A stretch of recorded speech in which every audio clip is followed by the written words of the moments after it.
When Nightingale finished speaking, silence filled the room once more, broken only by the soft crackle of the candle flames. Roland sat in deep thought, his expression grave as he began to piece together the harsh reality of what it meant to be a witch. Most witches awakened during the months of demons, a period marked by chaos and dread, when the so-called gates of hell were said to open. Their awakening was a painful ordeal, especially for those under 18. Any girl who hadn't awakened by her 18th birthday would likely never become a witch. But for those who did, a terrible burden awaited, an annual trial of excruciating pain known as the demonic torture. As Nightingale recounted this, her voice wavered. She described the ordeal as if something monstrous was clawing its way out from within. Blood vessels felt as if they might burst, tendons strained to their limits, and skin seemed ready to tear apart. Blood seeped from the pores, and eyes bulged unnaturally. Surviving the ordeal required immense strength. Recovery took days, and failure meant a gruesome death. Nightingale's voice dropped as she recounted the deaths she'd witnessed. Those who succumbed transformed into grotesque, misshapen masses. Blood and viscera erupted from their bodies, shrouded in black mist, until nothing remained but twisted remnants of flesh. No wonder witches were feared and branded as demons. The church's propaganda only fueled the hysteria, portraying their deaths as proof of their malevolence. To ordinary people, witches were embodiments of evil, their suffering irrelevant. Yet, as Nightingale explained, the torment was all too real. Few witches lived long, and as the demonic torture intensified with age, many chose to end their own lives rather than endure further agony. The final trial came at 18, when a witch's magic stabilized and grew stronger. This transformation brought new abilities but came with unbearable pain. Many didn't survive. Roland broke the silence. According to ancient texts, the witches can find eternal peace at the Holy Mountain. Does it really exist? No one knows, Nightingale replied softly. It's just a legend. But the Witches Cooperation Association offers refuge. At the camp, witches can live openly, without fear or hiding. It eases their suffering, even if it can't eliminate it. Roland frowned. Anna and Nana were pivotal to his plans, but the idea of exposing them to such risks weighed heavily on him. Anna is downstairs, he said finally. I'll ask if she wants to go with you. As for Nana, I'll see her tomorrow. Thank you for your understanding, Nightingale said, standing to bow. It seems I wasn't wrong about you. Roland called Anna to his chamber. She was surprised but followed without protest. Her curiosity piqued when she saw Nightingale. Roland introduced them briefly before they all sat around a small table. Nightingale repeated her story, emphasizing the dangers Anna would face and the sanctuary the camp could provide. Anna listened in silence before speaking firmly. I'm not going. Roland blinked. What did you say? I said I'm not going, Anna repeated, her voice unwavering. I want to stay here. Anna, Nightingale interjected. You don't understand the risk. Your magic is maturing quickly. By the months of demons, you'll face your trial. The earlier you join the camp, the safer you'll be. But Anna ignored her, turning to Roland instead. Do you remember when you asked if I wanted to return to Carl's college to learn with the others? Roland nodded. I didn't answer then because it didn't matter to me. What you said after, though, it stuck with me. I don't care about living a normal life. I just want to stay by your side. Her words left Roland speechless. Her gaze was steady, devoid of fear or longing, yet filled with quiet determination. It reminded him of the first time they met, though now her expression carried a vibrancy that defied her calm demeanor. She didn't fear death. She simply resolved to face it. The demonic torture won't kill me, Anna said firmly. I'll overcome it. Nightingale sighed, closing her eyes briefly. Very well. I understand. Will you leave us now? Roland asked cautiously. No, Nightingale said, pulling her hood over her head. The camp won't move until the months of demons end. I'll stay here until then. Roland frowned. Why? To help her, Nightingale said, her voice low. I've faced this before and lost friends to it. If she doesn't survive, she hesitated, then shrugged. I've handled enough funerals. She stood, unsheathing a dagger, before kneeling briefly in front of Roland. Until then, Your Highness. Her figure dissolved into mist, leaving no trace of her departure. Roland watched her go, his mind racing with questions about her abilities and the mysterious Witches' Cooperation Association. He had a feeling their paths would cross again. It's late, he said to Anna, patting her head lightly. Go get some rest. To his surprise, Anna brushed his hand aside and left without a word. As the door closed, shadows engulfed her. She leaned against the door, her calm facade crumbling as tears welled in her eyes. Lifting her arms to cover her face, she whispered, "Fool." Her voice was so soft, even she could barely hear it. The day after the rain ceased, Border Town was alive with commotion. A crowd had gathered in the town square, eagerly awaiting Prince Roland's speech. Conversations buzzed among the villagers, fueled by curiosity and hunger.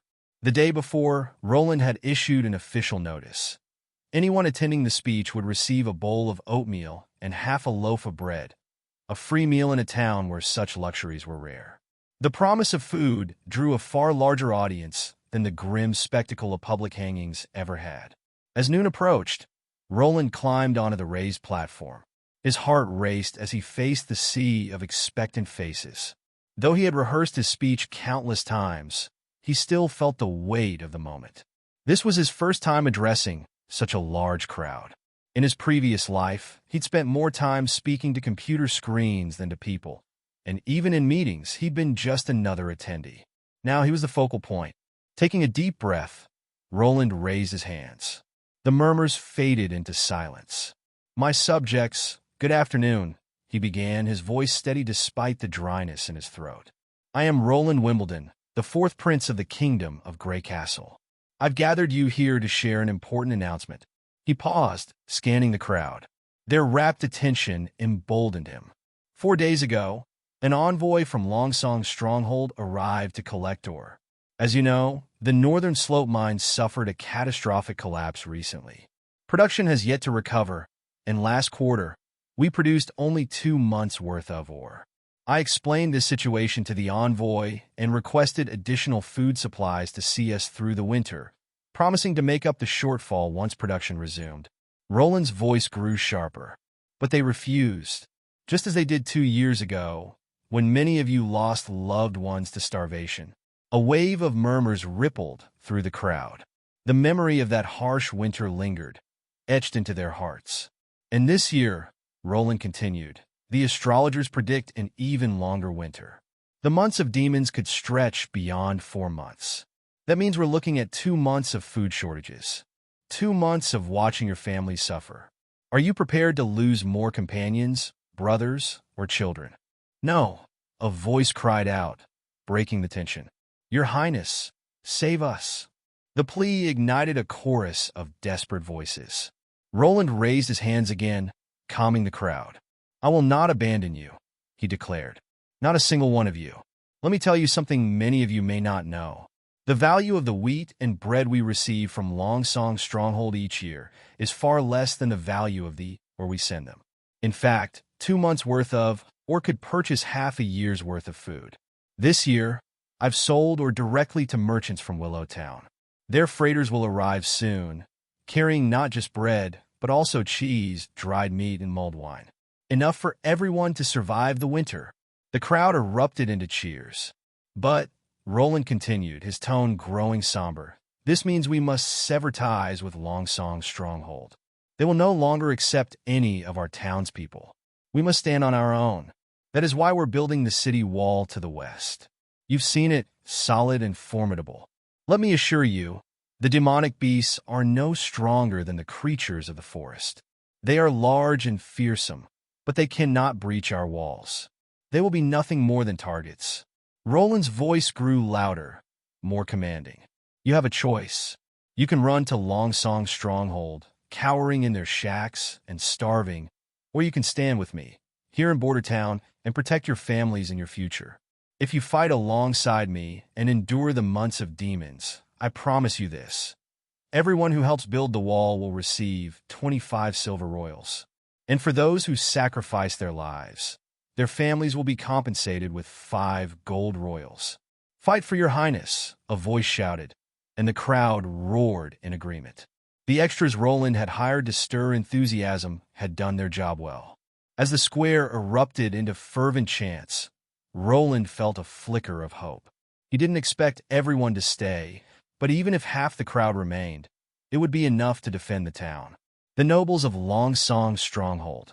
Meanwhile, in Longsong's stronghold, Petrov stood before the 6 noble families, relaying Roland's actions. The room filled with laughter as they mocked the young prince. "Do you mean to tell me the naive prince thinks he can defy us?" one noble sneered. "Building a city wall before winter? Should I praise his bravery or ridicule his ignorance?" "The boy has no stonecutters," another chuckled. "He's piling unpolished rocks with wet mud. The wall will collapse before it even reaches a decent height." Petrov remained silent as the nobles exchanged jests, their disdain for Roland evident. "What do you think, Petrov?" the Duke of Longsong's stronghold finally asked, his voice cutting through the chatter. Caught off guard, Petrov hesitated before speaking. "Your Grace, I had initially thought we could continue monopolizing the ore trade, perhaps lowering the price by 30%. But if His Highness plans to double ore production and sell at half the market price, the increased output could bring us greater profits. Additionally, his proposal to produce ironware could be lucrative, as such goods are always in demand." He paused, gauging the Duke's reaction. "But the key point isn't the trade." The Duke's gaze sharpened. "Then what is? If Border Town holds against the demonic beasts, it could benefit Stronghold. We wouldn't need to expend resources on defense, saving us money. The land between Stronghold and Border Town could be cultivated or settled, easing our population pressures. And after the royal decree ends, Prince Roland will likely leave. Border Town would naturally fall under Stronghold's control, making us the 3rd largest domain in the kingdom." The Duke's lips curled into a smile, though his eyes remained cold. "A sound analysis, Petrov. But you overlook one thing." His voice darkened. "This isn't just about profit. It's about power. Border Town is my territory. No prince, no matter how bold, will challenge my authority. Roland will either submit or perish." The room fell silent as the nobles absorbed the Duke's chilling words. The game of power had only just begun. Hey, welcome to Firescale Audiobooks. If you enjoy our audiobooks, please consider subscribing to the channel. Also, feel free to share your review in the comments section below. "Come and try to put the 2 pieces together," said Roland. Anna stretched out her fingers and pressed on the seams of the iron plate. The flame sprayed from her fingers, and the interface melted at a visible speed. "Reduce the firepower and start from the back again." She nodded and did as she was told. The 2 iron plates were joined at 90 degrees and firmly welded together. Roland scrutinized the interface, and the effect was as he imagined, a perfect weld without any flaws. If the traces of grinding could be polished away when the iron was molten, the 2 iron plates would look no different from a single body. "Very good, Miss Anna, that was fantastic." Roland could not help but praise. "Next, we'll also attach the other 2 pieces of iron." "What's this? An iron bucket?" "No, it's a cylinder," he corrected. "Cylinder?" Anna repeated confusedly. "Yes, it can be used to fill the air." Roland pointed to another square iron plate. "See the hole above? Air flows from this hole into the cylinder, activating the piston." The piston is an iron plate smaller than a cylinder's diameter, and it can move freely in the cylinder. Even Anna began to feel dizzy in the face of so many foreign words. "Then these cylinder and piston, what do they do?" "They're used to create a machine that can move automatically. The steam engine, the driving force of mankind's first industrial revolution, completely liberated human and animal power. Its schematic diagram was familiar to every mechanical engineer. In short, it was a magnified version of the kettle. The boiled steam was introduced into the cylinder, pushing the piston and connecting rods, converting heat into mechanical energy. The principle was very simple, but that did not mean it was easy to manufacture.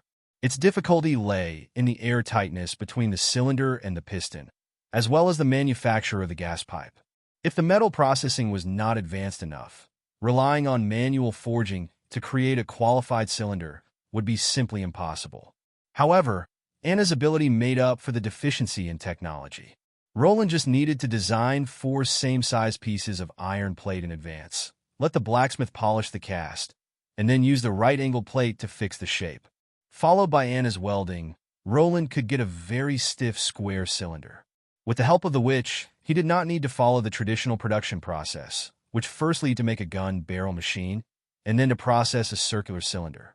It was the same with the other large parts. You could make small pieces and then join them. In this way, even the blacksmith shops could work together to create a steam engine with all the necessary components. In fact, before welding was invented, people could only rely on bolts or rivets to connect small pieces.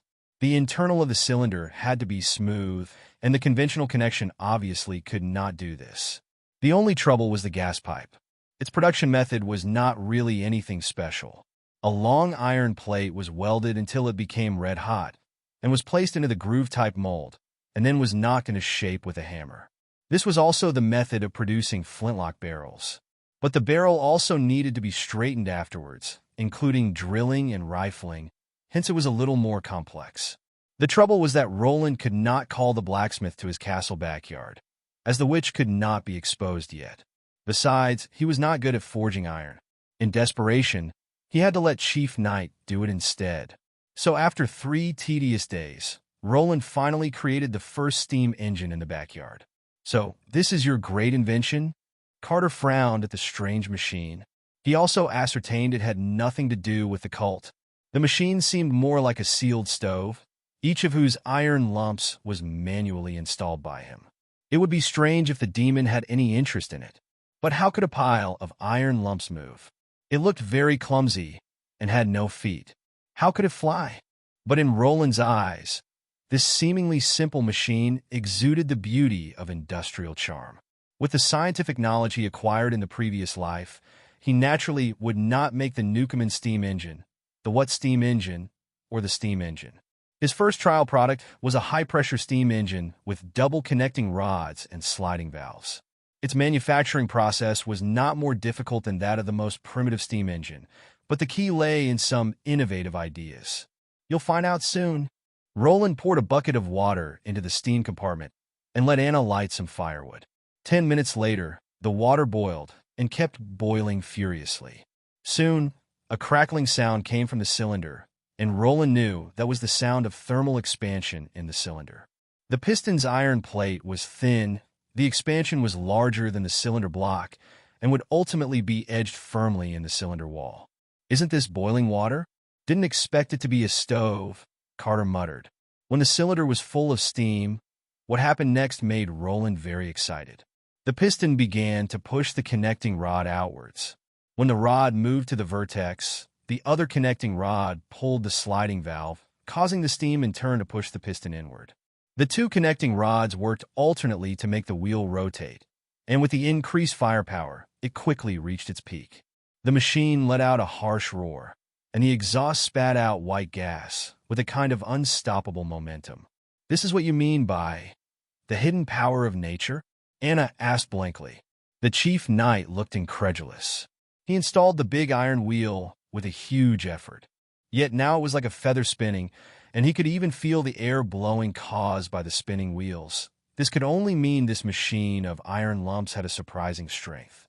His heart gradually became a little uneasy. His Highness said that it could replace manpower and animal power. If this was not a lie, when it replaced the horse and the chariots, even 10 knights would not be able to resist this brute force. It took 15 years to train a qualified knight, but to make such an iron furnace, it only took 3 days. If the time of building certain parts by blacksmith was counted, it would only take a week in total. It did not need food, was not afraid of cold and hunger, and also not afraid of arrows, swords, and guns. As long as the emblem was mounted, it would be able to rampage on the battlefield. In this way, what's the point for traditional knights to exist? At night, when Roland returned to his bedroom, he saw Nightingale again. She did not wear a hood this time, sitting at the table with a smile, holding a few pieces of parchment in her hands. "It seems the rumors are really untrue," It said that Prince Roland is ignorant and unskilled, a vile character, but you're actually much better compared to the courtmaster. Is it the design of the iron furnace on this piece of paper? You call it steam engine, right?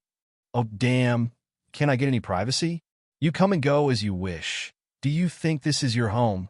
Suppressing his displeasure, he said blankly, "It's a design, but without Anna's help, it's just a sheet of paper." "What is it for?" "A lot. Transportation, drainage, smelting, forging. It's useful wherever massive power is needed." "In that case, I'll keep it." Nightingale rolled the parchment and put it in her robes. "There's also someone in the Witch Cooperation Association who can control the flames. Hang on." She waved her hand to stop Roland's protest. "Of course, I'm not going to blatantly take your things. Take a look at this first." She placed a small lump of white thing on the table. Roland went over, picked it up with his fingers, and found that it was a roll of paper. He gently spread it and had a quick look. "This is the letter sent by the pigeon," said Nightingale in a joking tone. "The recipient is your head maid Tyre, and it seems that your harem is not safe." "I have never laid a hand on her," Roland said, frowning. Tyre seemed to have followed him for a long time in his memory. Originally, the prince was quite interested in her, but he failed in several harassments. After they came to Border Town, he directly promoted her to head maid, so that she could attend upon him. Her room was also arranged just next to his. He did not realize she was a spy sent by his siblings. Although the letter was not signed, judging by the content, it was very likely the handwriting of his siblings. The letter said the Lord was very unhappy about the failure in the last attempt. She was ordered to strike during the riot at Longsong's stronghold next time and not allowed to fail again. Well, actually she had succeeded, he thought, or I would not have become Roland Wimbledon. This letter was unlikely to be forged by Nightingale, because only those who participated in this conspiracy would know about the first assassination. Plus, Nightingale did not need to take so much trouble to kill himself. "Did you steal this from her?" "Your head maid was not so stupid. She was about to burn it, but luckily I happened to appear behind her back." Nightingale made a switching action. "So what are you going to do? Do you need my help to handle this?" Roland definitely knew what she meant by handle. He hesitated for a moment, and then finally nodded. "In that case, thank you for your kind help. He has no confidence in doing something like this. If you can, please help me to find out who her mastermind was." "As you wish, Your Highness," said Nightingale with a smile. "The design will be the pay." Waking up in the morning, Roland was not attended to by Tyre, but an old maid. Walking out of the bedroom, Chief Knight Carter was waiting outside for him. "Your Highness, I have to tell you a piece of unfortunate news," he said. "Your head maid was found dead last night." "What?" Roland's eyelids jumped. Although he already expected this result, his heart still felt uneasy. After all, she died because of him. She fell from the balcony of the room, and there were no traces of fighting. The guard did not see outsiders come in, so she must have accidentally fallen. It was an accident. The knight reported the results of the investigation, while looking at Roland a little weirdly. Roland knew what he was thinking, of course. In the Kingdom of Graycastle, everyone knew that Prince Roland wanted to possess Tyre. In that era, the prince and the maids having relationships was very normal. There was hardly any entertainment, much less nightlife, so there was literally nothing else to do except fornication. Besides, the prince and the noble would also exchange women among themselves, and even organized orgies. So to say that the circle of noble was chaotic was more than a harmless joke. Prince Roland was already considered tame in this aspect, and after Cheng Yan woke up as Roland, he did not touch a single woman. Other than Tyre, the rest of the maids were considered quite shabby. Plus, after the time travel, he had to face the months of demons, so his brain was full of the farming project. He did not have the time to enjoy the decadence of noble life yet. "It's a pity," said Roland, with a feigned look of remorse. "About Tyre's funeral, ask the old maid who served me this morning to handle it, and she'll now be the new head maid." Carter nodded, bowed, and left. As soon as Roland entered the office, he saw Nightingale sitting on the mahogany table. "Did you manage to find out anything?" "Nothing. She committed suicide when she saw me," Nightingale said, with some frustration. It was too fast. She didn't hesitate at all. You didn't try to stop her? Roland went round the other side of the desk and sat back on the chair. I had tied her up, said Nightingale, leaning over, but I didn't know she had poison in her teeth. So I had to set it up like an accidental fall. I thought you were very experienced, and you expect to be rewarded for this? Hey, don't put it like that. Although I didn't get any information from her, that does not mean I have nothing to report. Nightingale chuckled and put a folded paper in front of Roland. Found in her room. Roland spread out the paper. It was a letter from someone who called Tyre elder sister, and the content was just ordinary chit-chat. But he noticed that the writer mentioned the sea several times, such as how beautiful the seaside scenery was, and how she liked to stay on the beach to watch the sunset, and the like. Finally, the writer asked Tyre when she would come back, as she deeply missed her. Recalling the domains of his siblings, Roland asked uncertainly, Garcia of the port of Clearwater? That's probably the case, as the sea can't be seen in the domains of your two brothers. I guess Princess Garcia Wimbledon must have taken Tyre's sister as a hostage, and used Tyre as a hidden pawn. From Tyre's decisive style of suicide, it's unlikely to be a coincidence. That means before she was arranged to be by your side, she had received at least 2 to 3 years of professional training.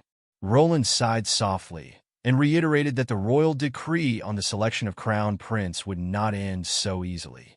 Even if he did not fight for the throne, it did not mean he could stay out of it. To get the throne, his brothers and sisters had no scruples. Therefore, it was likely something similar would happen again later. Ah, somebody is here. I'd better make my move, Your Highness. Nightingale blew a flirtatious kiss through the air towards Roland and disappeared with the blink of an eye. Even if this was not the first time he saw this, it was still shocking to see this in bright daylight. He hesitated and stretched out his fingers towards the empty space now beside the table, but was stopped halfway by a soft hand. Your Highness, you'd make Anna sad in this way. Well, it seems her ability was invisibility and not disappearance, Roland thought. That would have been too scary. There was a knock at the door.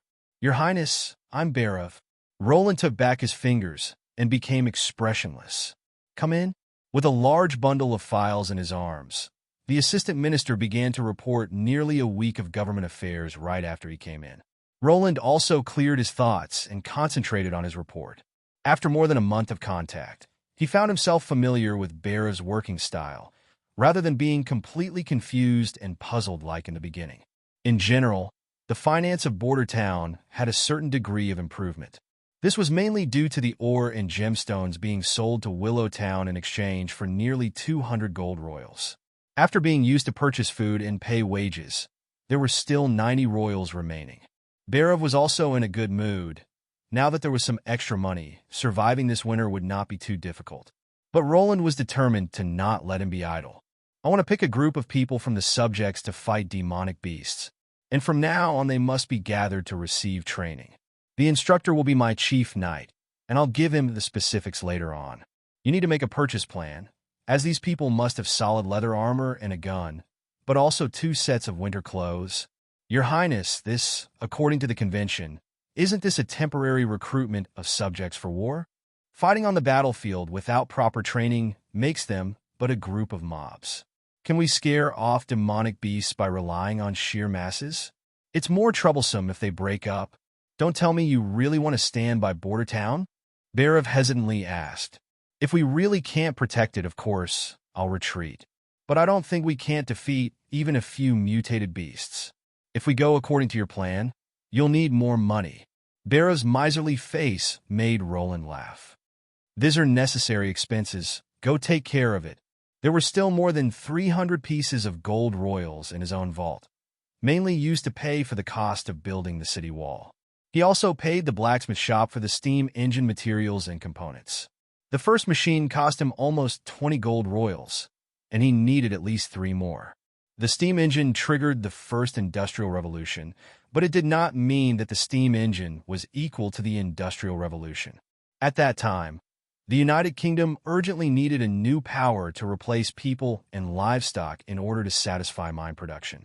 After what improved the steam engine, massive orders were immediately received from overseas, and the new power quickly spread to various industries. At this time, Border Town did not have the foundation for the Industrial Revolution, and industrialization did not even exist.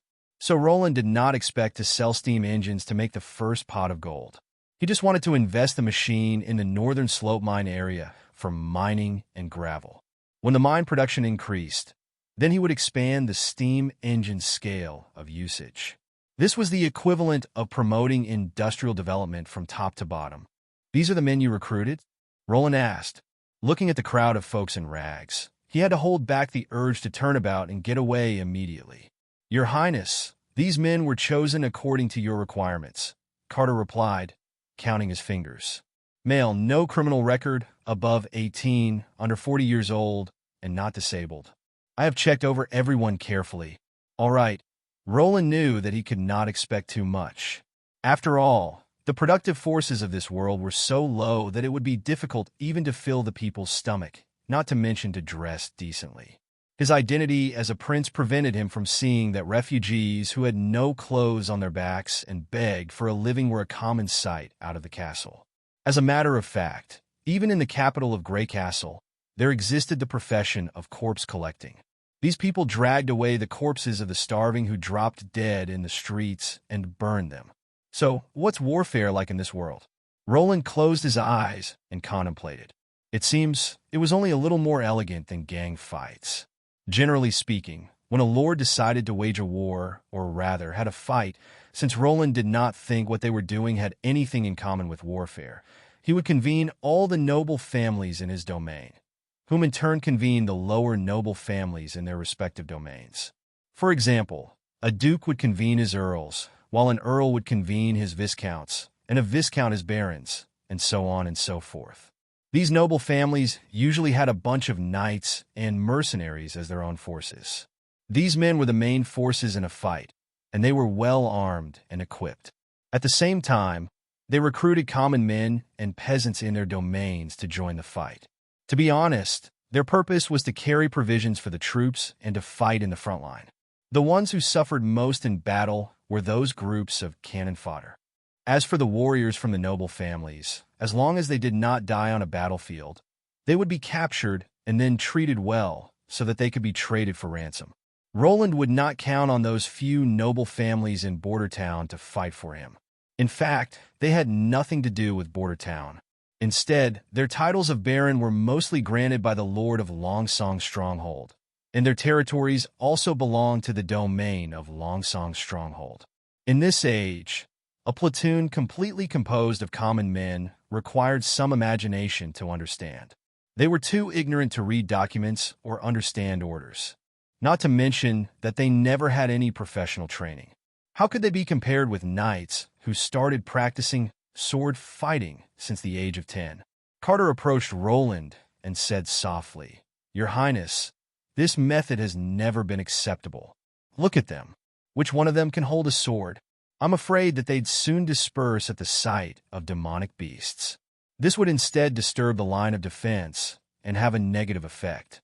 I suggest that we should recruit professional mercenaries from Willowtown or other places to defend the city wall.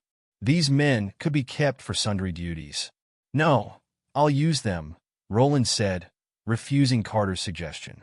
He did not like those mercenaries who fought for money. Besides, he was not only building this army to defend against demonic beasts. He knew from history that a powerful and dynamic army must be built from the people, and there were countless feudal, modern, and contemporary armies that had attested to this rule. "Okay, we'll do as you say," said the knight with a shrug. "Then should I train in swordplay? Though it may not be of much use." "Swordplay? No. You should instruct them to stand in formation and run." Roland held back his words after this, as it suddenly occurred to him that the chief knight himself might have never had such an experience. He said instead, "Call the hunter whom you approached last time. You both should pay attention to what I'll do." The unimaginable things Vanner experienced today were more than those of the past 20 years combined. He saw Prince Roland with his own eyes. The prince walked past him and even smiled to him. God, was the prince drunk? 3 days ago, when Prince Roland gave the lecture at the square, he knew that this winter would be different from before. They would not head for Longsong Stronghold, but would instead stay and pass the long winter in Border Town. Most of what the prince said was incomprehensible to him, but yet he agreed wholeheartedly with this decision. Vanner's brother died 2 years ago in Longsong Stronghold slum. For a whole month there had been no food supply of any kind. He shared the dark bread he bought with the few coppers he had earned unloading cargo at the pier with his brother. But that winter was too cold. Wind came in through every crack of the shack in which they lived, and what they ate could hardly keep them warm. His brother lost consciousness with an ailment and never woke up again. In Border Town, he at least had a house built by the earth, in which he did not have to fear a heavy snow that lasted long. He also saw wheat transported from elsewhere that piled up on the pier, and then was transported to the castle in heaps. So Vanner came as soon as he heard that Prince Roland was recruiting for the militia. Of course, what had enticed him to give up his quarrying work for enlistment was the pay, which was as high as 10 silver royals per month. It was comparable to the pay of an experienced mason. He was no longer young and planned to marry Cheryl, the tavern waitress, the next spring, so it would be wise to start earning money. As for what the notice said about the militia's duties, he took no notice of it. It was either to carry things for their lordships or to facilitate the patrol. After all, they couldn't possibly be ordered to fight the frenetic demonic beasts on the city wall. The selection was strict. The eyes of the knight in shiny armor made Vanner a little nervous. Fortunately, he passed the selection with his rather stout figure, though the knight eliminated many bony fellows through selection. At the end, there were only about 100 people left, but it had never occurred to Vanner that it was His Highness himself that trained them. Those who passed the selection were brought to a meadow west of Border Town. Behind them the city wall was being built, while in front of them stretched the endless misty forest. The prince commanded all to stand in formation and then rested aside. It had rained a few days ago, and the ground was still mushy. Moisture penetrated his shoes from the waterlogged ground, making his whole body uneasy. Not to mention that the posture the prince demanded from them was quite unusual. They had to stand with hands down close to the sides of their thighs and keep their backs straight. It only took a quarter of an hour to make Vanner exhausted. It was more taxing than hammering stones during the quarrying. But he grinded his teeth and persisted, because His Highness had said the one who moved during the training would not have any egg at lunch. God knew how long it had been since he had last tasted an egg. It was obviously what others thought as well, for they all persisted with all their effort. It was not until the prince declared that everyone could rest on the spot that Vanner found himself soaked in sweat, despite the fact that he had only stood for half an hour. On the other hand, those who had not made it until the end regretted losing their egg. Yet Vanner could not think of the use of this training. Could they carry a few more packs of solid food, if they stood like this? If it was not for the fact that His Highness trained them himself, he would have cried out in doubt much earlier. But after the rest, the second order His Highness made was even stranger. He commanded that everyone should continue standing in formation. If no one moved this time, each one would have one more egg at lunch. However, this time, if even one person gave up, everyone would lose their chance of adding one more egg to their meal. Vanner heard the sound of someone swallowing. Hell, was this the new joke of the nobles? With a carrot and a stick, the prince had led everyone on. But Vanner would never consider himself a dumb donkey. But what if everyone could do it? Then later on he could have 2 eggs for lunch. The appeal was too great. Drooling over the eggs, Vanner decided to try his best. Your Highness, what's the meaning of this? Carter thought Prince Roland was arbitrary before, but now he thought the prince had become divorced from reality. With regard to how to train a soldier, the chief knight thought that no one would be more professional than himself. His family had a complete set of training method, where a boy of 10 years old could be trained as a soldier and would master all kinds of weapons in 5 years. If the soldier was further trained for 5 years, he would then be a top soldier, a knight who knew all rituals of upper class. Of course, the trainees could not come from a civilian family. Look at these idiots. They only think of eating eggs, Carter thought. Besides, the eggs are so expensive. Roland responded casually. Just watch them, and remember they must be trained in this way for the next few days. Of course, I'll make some changes, and I'll list down the details on paper. During the Cold War era, it was impossible to train a group of qualified soldiers in 2 or 3 months. And Roland had never thought of that, as he did not need that kind of Spartan warriors who were strong enough to tear a beast apart with bare arms. The individual soldiers did not have to be strong, but they had to be disciplined and execute every order without fail. The power of a unit was usually much stronger than individual strength. This was decided by social norm and acceptance, so he needed to form them into a unit quickly.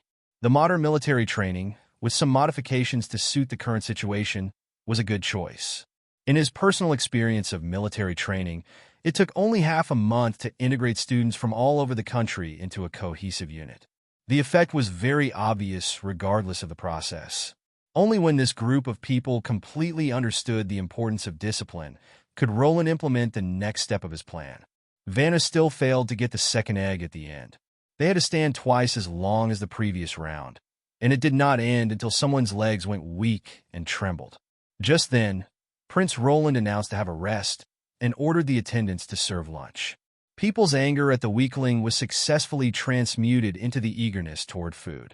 Of course, Vanner began to suspect that His Highness probably had never intended to let them get a second reward. Lunch was packed in 4 large pots, which was transported by carriages to the outside of the town. In addition to food, they also brought a lot of wooden bowls and spoons. Vanner licked his lips, ready to rush to the carriages with the others, but was held back by the chief knight.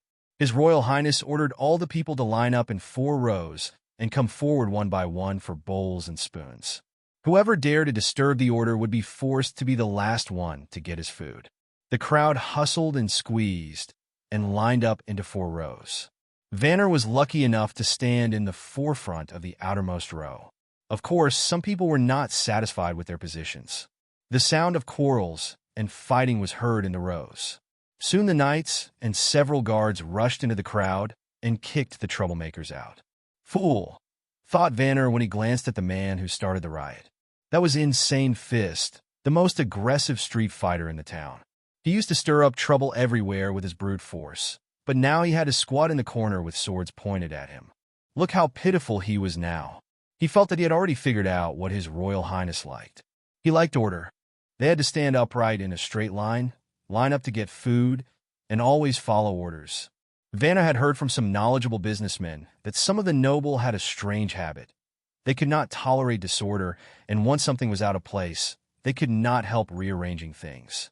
In Vanner's mind, this kind of person was purely bored and had nothing better to do, so they would deliberately create some trouble to occupy their mind. He did not expect that His Royal Highness was such a person. When the lids of the pots were opened, Vanner smelled the strong flavor of food. When the flavor spread in the wind, he almost lost himself in it. The crowd also became restless, but soon the knight roared to keep them quiet. We probably have to line up again, Vanner thought. Sure enough, Prince Roland required them to line up for their portions of food just like before. Their mouths were watering and their stomachs were growling. But thinking of what happened to Insane Fist, they had to line up and wait patiently. The pots were filled with hot oatmeal.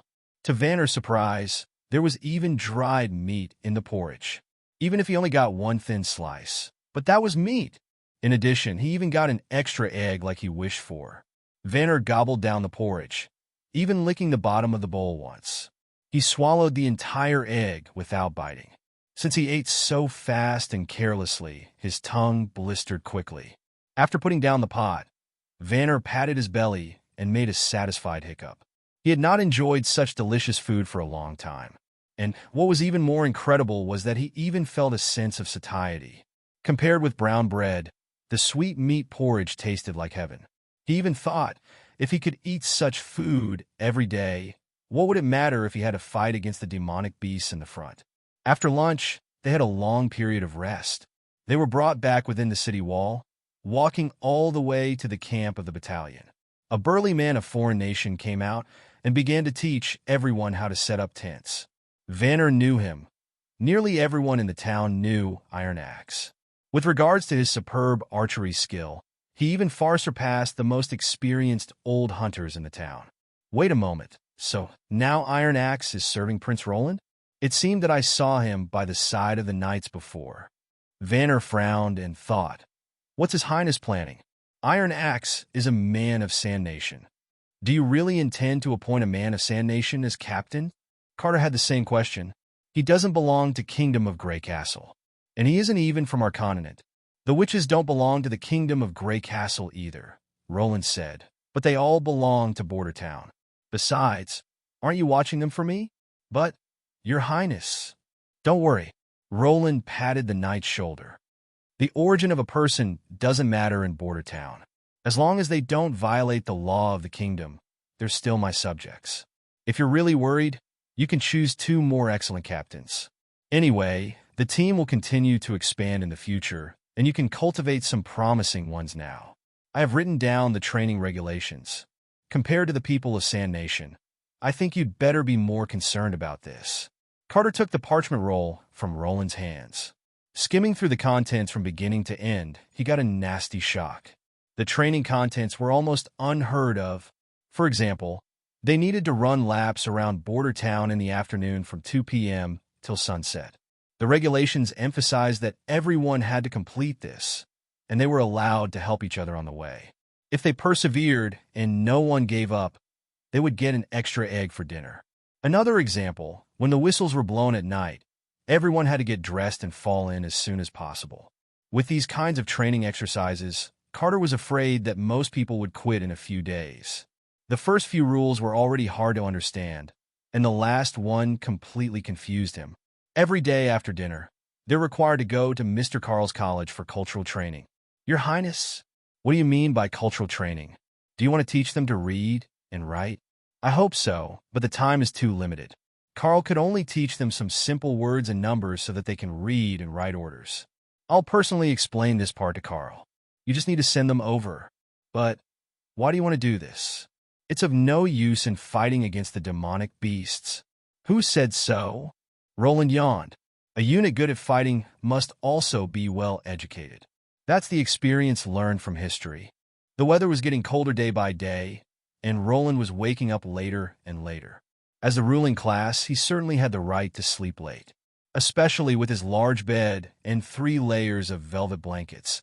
His whole body would fall into the soft encirclement when lying down. This made it much harder for him to get up early. After washing up, Roland stepped into his office and found Nightingale had been waiting there for a long time. "Well, here's your breakfast. I ate half when it was hot, but now it's cold," she said, with her lips protruding. She nodded her head in the direction of the remaining bread on the table, as if she was the lord of the domain. "Hasn't anyone taught you to be humble before the prince?" asked Roland, as he pushed away the plates and sat at the desk. "I remember you were very polite at first." He sighed inwardly. He had not realized that she made friends instantly, and she would always be accompanying Anna or him. She had kept hidden at first, but now, as long as there was no outsider present, she would stroll around his office and not even wearing a hood. "Like this." She jumped off the table and bowed in the style and etiquette of a flawless noble. "You've been getting up later and later recently. Since the breakfast remained unconsumed, I wanted to do you a favor by helping myself to some of it, Your Highness." She walked toward Roland and said, "You don't care, do you? I can see that you don't like the tedious etiquette. Did she have a third eye?" Roland wondered silently. She could see even this. He sighed. "As you like, but you'd better finish the breakfast once you start it in the future. I'll order another portion if I want to eat it." "Yes, Your Highness." She smiled and picked up the plate, moving quickly to one side. Roland rolled out a blank parchment. He was ready to complete the design drawing, left unfinished from yesterday. If he wanted to defend Border Town, he should not pursue a win with an almost equal loss in the first battle of winter. Since a corps that had not experienced war was not a qualified one, Roland feared that if there was any major loss, his soldiers who had only been trained for a short time would not have the courage to stand on the city wall. He needed epical weapons in order to have an absolute advantage over the demonic beasts. There was no doubt that he needed the flintlock. The arrow was equipped with all the conditions for the emergence of the flintlock. The alchemists often produced something they called snow powder for palace celebrations. It was essentially gunpowder, but with the wrong formula and could burn slowly. When put into the copper tube, it mostly just made a small sound. In about 1 century, the prototype of the flintlock, the harquebus, would appear. The firearm had a complicated operation, which relied on the cooperation of two people doing the loading and shooting. In general, it could only be used as a single-shot weapon. As for its speed and power, it was no match for a trained archer. Roland, of course, was not interested in repeating history. It was better to make use of the witch's ability and create a flintlock with practical value, just like he had created the steam engine. I had looked at the order on the table before you came. Nightingale swallowed the last piece of bread and asked casually, "What are you going to do with so many ices? It's winter now, and if you want to drink cold ale, why not directly put it outside for one night?" The noble liked to use ice during summer, namely, the ice made of saltpeter. Then they could cool their milk, wine, or juice for enjoyment. Thanks to winter's blessing, the current purchasing price for saltpeter was very low. To make ice cheese, the temperature is not low enough yet. "It doesn't work well without freezing," Roland replied precariously. Although the woman in front of him was not his enemy, he did not know her as well as he knew Anna. Unlike the steam engine, there were not so many technical barriers to the flintlock.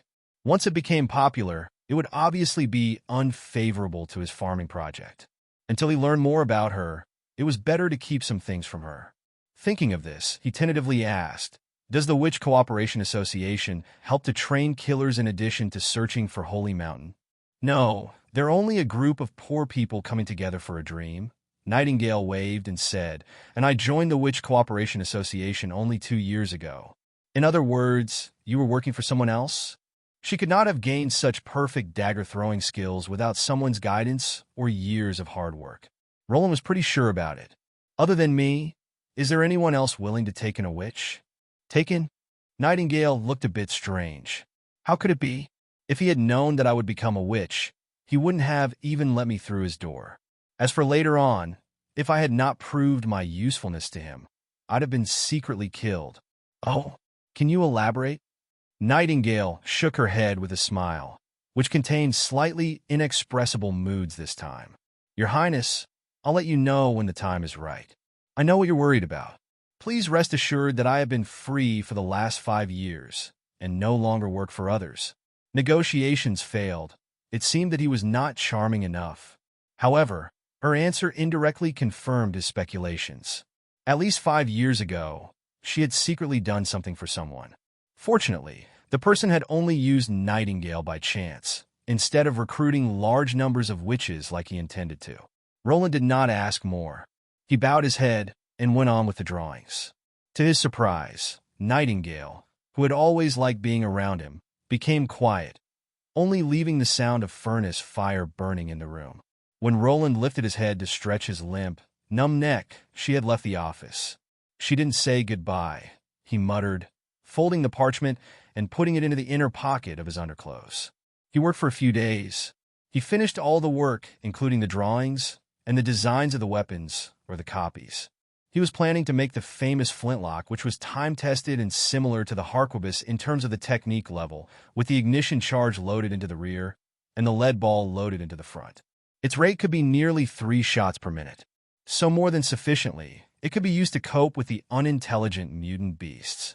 Most animals would not be able to climb the wall, so the shooting distance was approximately equal to the distance from the top of the city wall to the ground, approximately 4 meters. Within this distance, it was hard to miss the target, and the initial speed of the bullet would hardly decrease. As long as the demonic beasts had not evolved with a skin harder than steel, they could basically be killed in 1 shot. The disadvantage of the flintlock was its long production time. At first, like the harquebus, it was made by craftsmen's repeated beats with a hammer. From the barrel to the trigger, it took about 3 months to make the whole gun. Among all the parts, the barrel was the most time-consuming. The craftsman had to beat the iron sheet into a thin and cylindrical shape, seal it with iron powder, and then engrave the rifling. Although there was no need for precise instruments, the craftsman must be skilled in order to make qualified barrels. This was why Roland had produced the steam engine first. With the steam engine available, he could directly drill a barrel into a solid iron bar with the steel drill. So, the production speed would be greatly improved, without any more reliance on the operation by the skilled craftsman. The only thing he needed would be a table on which he could fix the iron bar. But when Roland operated it himself, he realized the actual situation was not as simple as he had expected. After slogging in the backyard for 4 or 5 days, the harder drill bits were completed successfully, though. With the use of Anna's flame at a high temperature, he could easily get molten iron at over 1,500 Celsius degrees. Without any temperature constraint, he could quickly and easily produce small quantities of steel with the conventional wrought steel method. By stirring the molten iron with an iron bar, the excessive carbon and other impurities in the pig iron would oxidize in the air. And after repeating the operation several times, the premium steel appeared as the molten iron cooled down. The problem lay in the first steam engine. When this primitive machine was working, it created loud noise and high-frequency vibration. As a result, the drill could not stably finish drilling the entire solid iron. In rough labor, this degree of tremor did not matter, but this clearly would not work with the processing of the barrel. To improve this situation, he had to create a centrifugal governor to control the output power of the steam engine, and then use the gear assembly to reduce the vibration and adjust the bit rotation rate. Plus, the machining gears required a simple lathe. By the look of things, Roland found himself unable to achieve his goal before the arrival of the months of demons. Eventually, he could only apply the old method of asking the blacksmiths to gradually hammer it out. The plan to mass-produce flintlocks did not succeed. According to the number of blacksmith shops in Border Town, a maximum of 3 to 4 barrels could be produced monthly, which should be on the condition that the production of the second steam engine was stopped. The only consolation was that there was no need to worry about the pass rate of the barrel. The blacksmith just needed to beat the approximate shape of round tubes. Anna would do the pipe linking. The effect was close to the seamless tube cut out by the boring tool, and basically eliminated the risk of the gun barrel explosion. Roland had no choice but to revise his previous plan. He had intended to recruit hunters from Border Town to set up a flintlock squad. They were mostly proficient in archery, and both the bow and crossbow were their handy weapons. Plus, a firearm training was not time-consuming, so they could be ready for combat very soon. But from now up till the months of demons, only 4 flintlock guns could be made. In this way, only the most outstanding of the hunters could form an elite team. Roland decided to entrust this matter to Iron Axe to carry out. He had stayed in Border Town for 15 years and was also generally recognized as the best hunter. Brian was unhappy this past half month. Especially when he met the militia team in the street, his unhappiness doubled. He even could not reconcile himself to what had happened. He felt that he had been forgotten by His Highness. A month ago, when he was summoned by the Chief Knight, he was full of excitement. Being in close contact with Prince Roland and questioned by His Highness himself was a very fortunate and glorious matter. He was born in an ordinary hunting family and grew up in Border Town. By virtue of his own abilities, he became patrol leader. He knew he could not rely on his background to become a knight, but could only wait for the opportunity to make a merit and accept the conferral by the authorities. His Highness' inquiry made him since the opportunity had come. Apparently, Prince Roland did not want to give up his domain and was trying to find ways to fight the demonic beasts. Later on, the massive construction of the city wall proved without a doubt that this year they would be spending the months of demons in Border Town. If His Highness wanted to prevent the invasion of demonic beasts here, he had to set up a platoon brave enough for a face-to-face combat. Brian thought he himself was the best choice for the role, as he was proficient in investigation, swordsmanship, and equestrian skill. Every year, he would remain till the time for the garrison duty to ignite the beacon fire to prove his courage. But he never expected that His Highness would plan to choose a platoon from the populace to fight with the demonic beasts. Yes, it was a platoon of civilians. Furthermore, the whole patrol team of 10 people, including him, did not pass the review by the Chief Knight. This was simply incredible. Did His Highness felt that these civilians who had never held swords would be better than him in battle? It was more likely they would disperse once they saw the fiendish faces of the demonic beasts. But His Highness seemed to be serious. He was not only training this group of mobs, but also gave them uniforms. Every afternoon, Brian could see this group of people wearing brown and gray leather armor, filed in 2 lines running on the streets. At the beginning, the platoon was messy, but recently it became much neater. But every day, He could only carry out boring tasks, without any hope of promotion. At night, while he was tossing and turning, there was a loud noise next door. The door was pushed open, and someone came in quietly. "Hey, get up! All of you!" he whispered. Brian recognized his voice. He was a member of the patrol team and nicknamed Fierce Scar. There were 5 people in his room, other than Greyhound and himself. The other 3 quickly got up, as if they had already been preparing for this, as they slept with their coats on. "Captain, get up quickly. I have something important to tell you." Fierce Scar had a noble relative in Longsong's stronghold, who was said to be a great noble. Hence his position was very high in the team. Brian could not ignore him, so he got up and asked what happened. Greyhound was also awakened.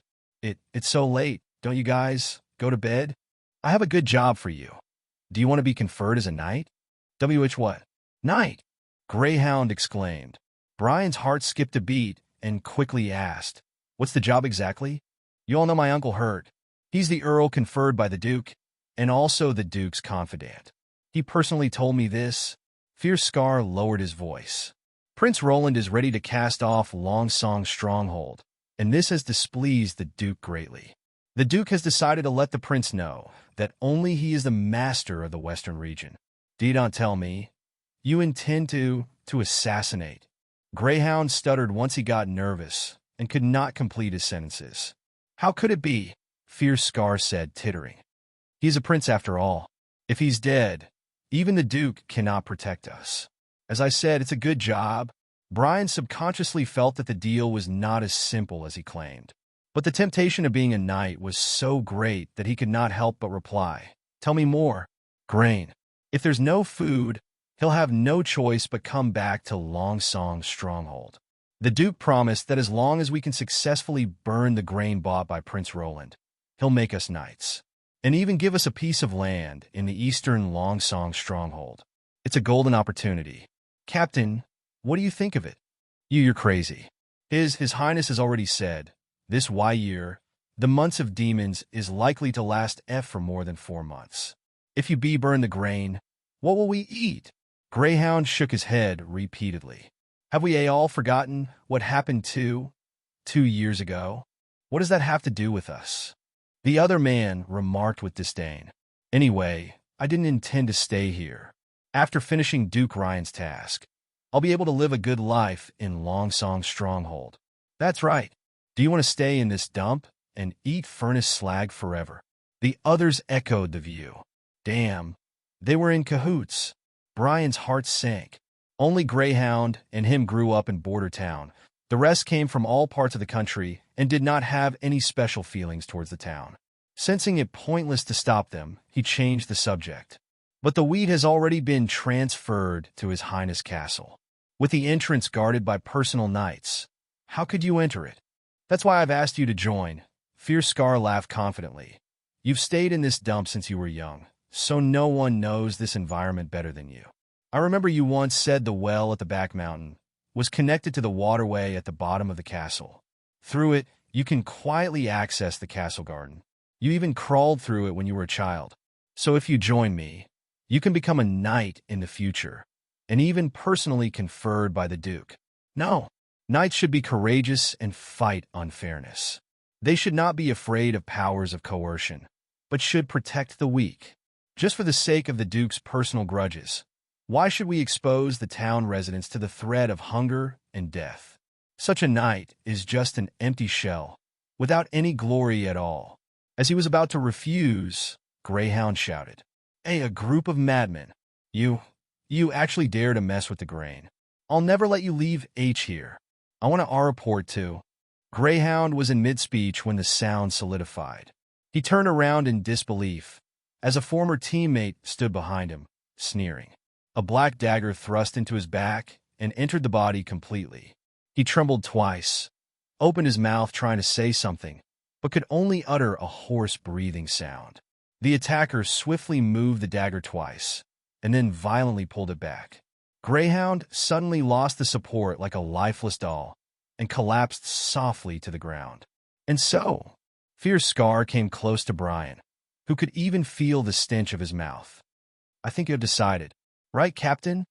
The Lord's castle in Border Town had not been originally built in its current position.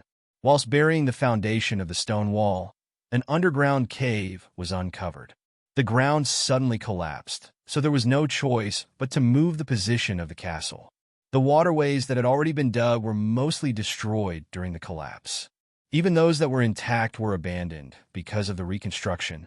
When Brian was young, he often played in these tunnels, and one day he accidentally found that the route from an abandoned well led to the well of the castle garden. Brian told his father and was severely beaten. His father warned him that the punishment for trespassing the castle was death. Once found guilty, he would be sent straight to the gallows. Brian was terrified and naturally did not walk through the waterway again.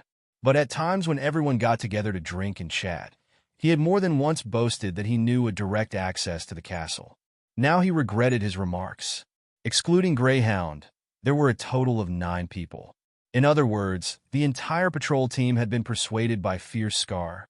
Being able to serve Duke Ryan, the Lord of the Western region, with such a lucrative return was a temptation few people could resist. The abandoned well was located at the outset of the collapse, and now it remained a wasteland. Held by Fierce Scar's sword and caught in the middle of the platoon, Brian went down the well. What was once a spacious waterway was now very narrow. No one had passed through in years, plus the water direction had changed.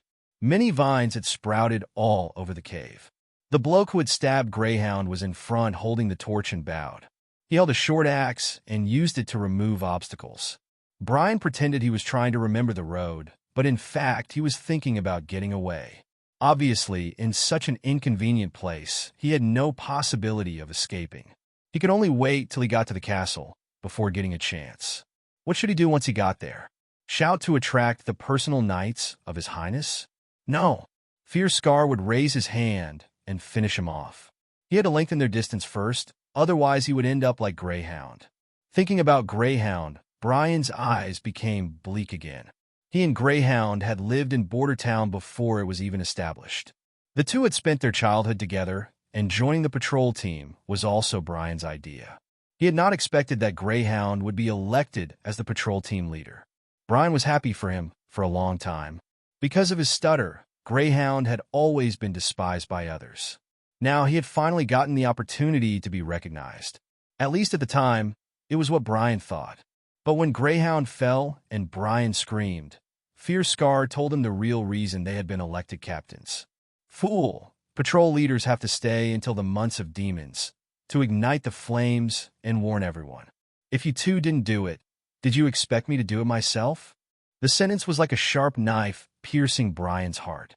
All those compliments and congratulations were false, and the real reason was actually so ugly. He showed a look of shock and despair to cover up his raging anger. It was simply unforgivable. Brian secretly clenched his teeth. Someone had to pay the price. After walking through the dried-up waterway for half an hour, they finally heard the sound of water. This meant that they were not far from their destination. After turning a corner, it suddenly became more spacious and could accommodate 2 people standing side by side. The person walking at the head of the platoon said, "There's no way forward, just a shaft." "What's happening?" Fierce Scar nudged the sword and asked. "Ask him to look up," said Brian. "We have arrived." The abandoned waterway was connected to the middle of the castle backyard's waterway. Perhaps it had not been sealed shut due to negligence. Fierce Scar stuck to the wall and looked up. 3 feet below him was gushing water, and above his head he could see a small circle of the night sky.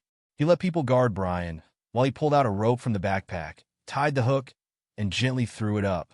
When a dang sound was heard, the hook was firmly stuck in the edge of the well's head. Fierce Scar followed the rope and carefully climbed up. Soon, he tugged the rope several times above, indicating that the rest of the people could come up. The line of people took almost half a day's efforts to climb out from the well. The castle, which was originally far from sight, now stood erect in front of them. Fierce Scar grabbed Brian and shouted, "Hurry and take us to the warehouse." Brian had only come here once.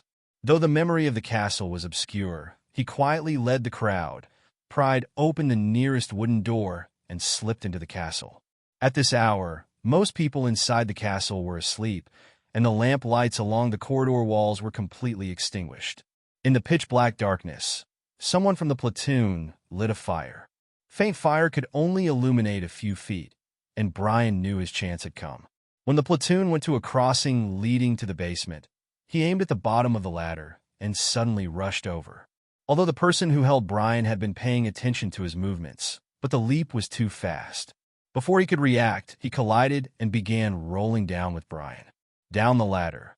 The two instantly came out of the fire's range and disappeared in the darkness. Oh, damn! Fierce Scar immediately pulled out the dagger and chased after them. He thought Brian would use the dark to play hide and seek with him. But not only did Brian not escape, he was also quietly standing under the stairs, as if waiting for him. Fierce Scar saw that the associate who collided with Brian was lying on the ground motionless, and Brian was holding the man's weapons in his hand. Fool, do you think you'll have a chance to win? Fierce Scar held his attack stance, waiting for the others to come down, and then said, "There are 7 of us, and only 1 of you." Brian did not answer, and he no longer needed to suppress his anger. He swung the sword and swiftly struck the peak of Fierce Scar's sword, with sparks flying. Without waiting for the next stance, he stabbed the sword into Fierce Scar's shoulder. Fierce Scar roared and fell backwards. Another one stepped forward, blocking the pursuit of Brian. This was an excellent place to strike, as the narrow aisle gave the opponents hardly any advantages. He just had to stand in the middle of the aisle facing the enemy, and the opponents could not do anything. It was just too narrow here to accommodate 2 people waving weapons. With regards to swordsmanship, Brian was confident he would not lose to anyone of the patrol team. When this group of scum was lazing around, gambling, and indulging in the bar, he was honing his fighting skills. Regardless of wind, frost, rain, or snow, years went by, and his routine was never interrupted. This was also why he did not choose to immediately shout for help. He wanted to personally avenge Greyhound's death. The enemy only blocked Brian's 2 strikes before his weapons were knocked down. They're more like a bunch of hooligans than members of the patrol team. Brian thought angrily. Other than blackmail and extortion, what else have they done? Greyhound and I meticulously performed the tasks given by the Lord, but ended up being the weird ones out of the team. But it just so happened this group of scum, in order to join Longsong's stronghold, did not care about what happened to the town and used despicable methods to kill Greyhound. Unforgivable, he wielded the sword, aiming toward a frightened opponent's neck. At this moment, a shadow emerged from the target and swiftly stabbed close to Brian's heart. This blow was too concealed, so when he detected it, it was already too late. In desperation, he crashed backwards to the ground, his body popping up, and felt a stabbing pain at his chest. After rolling a few laps, Brian immediately stood up and put on a defensive stance. That sword attack only pierced his coat and skin, and there was no serious harm done. But the main point was who did the attack. He did not know any guy in the patrol team with such a fencing skill. Huh? You actually dodged the attack. The man pushed away his teammate and came forward. By the firelight, Brian found he did not know that person. He was not tall, and yet his hands were very long, hanging down almost to the knees. His face was unfamiliar, and Brian vowed he had never seen this face before. You're not from the patrol team. Who are you exactly? Despite having few dealings with the 5 people next door, but at least he recognized them. This guy obviously replaced one of them, followed the team in, and infiltrated the castle. It was not surprising that he did not discover him in the middle of the night, but it was impossible that Fierce Scar did not notice as well. Since they did not seem surprised, then there was only one explanation, that this guy was deliberately arranged by Fierce Scar. You already know the answer, so why asking me? He smiled indifferently. Anyway, you're going to die. Damn, he's injured me. Fierce Scar shouted hatefully. Viper, chop off his hands and feet, and I want to slowly drain his blood. Unfortunately, Mr. Kills, I have to first complete the tasks of the Earl. Without much pause, the guy known as Viper continued attacking. His movement was swift and mysterious, plus his abnormally long arms, forcing Brian into a bitter struggle. Brian was forced to retreat and simply could not find an opportunity to counterattack. Too careless, Brian began to feel anxious. We fought for so long. Surely the people above would have noticed, right? He wanted to personally revenge Greyhound's death, but yet now he only wished he could hold on a little longer, till the guards of His Royal Highness came to ambush this group of villains. You seem to be expecting something. Viper suddenly paused attacking. I guess you're waiting for the prince's men to save you? Unfortunately, this stone castle is different from your usual pubs and hotels. In those wooden houses, the floors would creak when people were entertaining. But here, as long as the door was closed, you could shout at the top of your lungs, and no one would hear any movement upstairs. After Brian's thoughts had been exposed, he could not help but hesitate, and Viper was waiting exactly for this opportunity.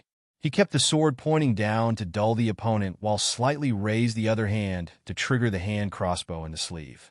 A bolt with just a finger's length was shot from the cuff, and once Brian heard the light buzzing of the machine, the bolt was already thrust in his lung.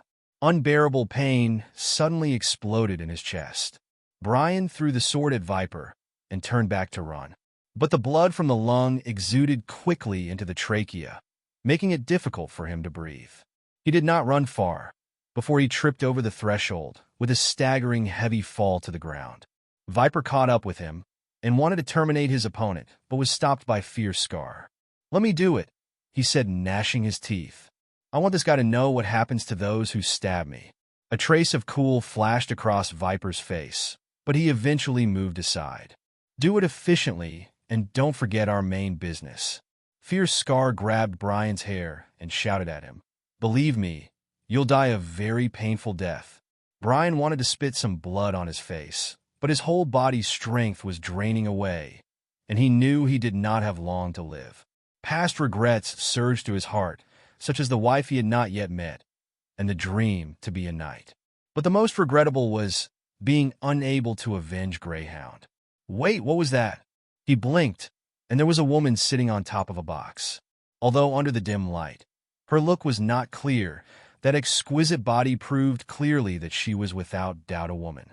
Hell, was this an illusion? When he fell into the room, he did not see anyone inside. Did the deities in heaven hear his complaints and deliberately created a fantasy to comfort him? Hey, you guys are not only fighting in other people's territory and even intend to kill right in front of me. Don't you think that's inappropriate? Brian could feel Fierce Scar's hand tremble and let loose his hair.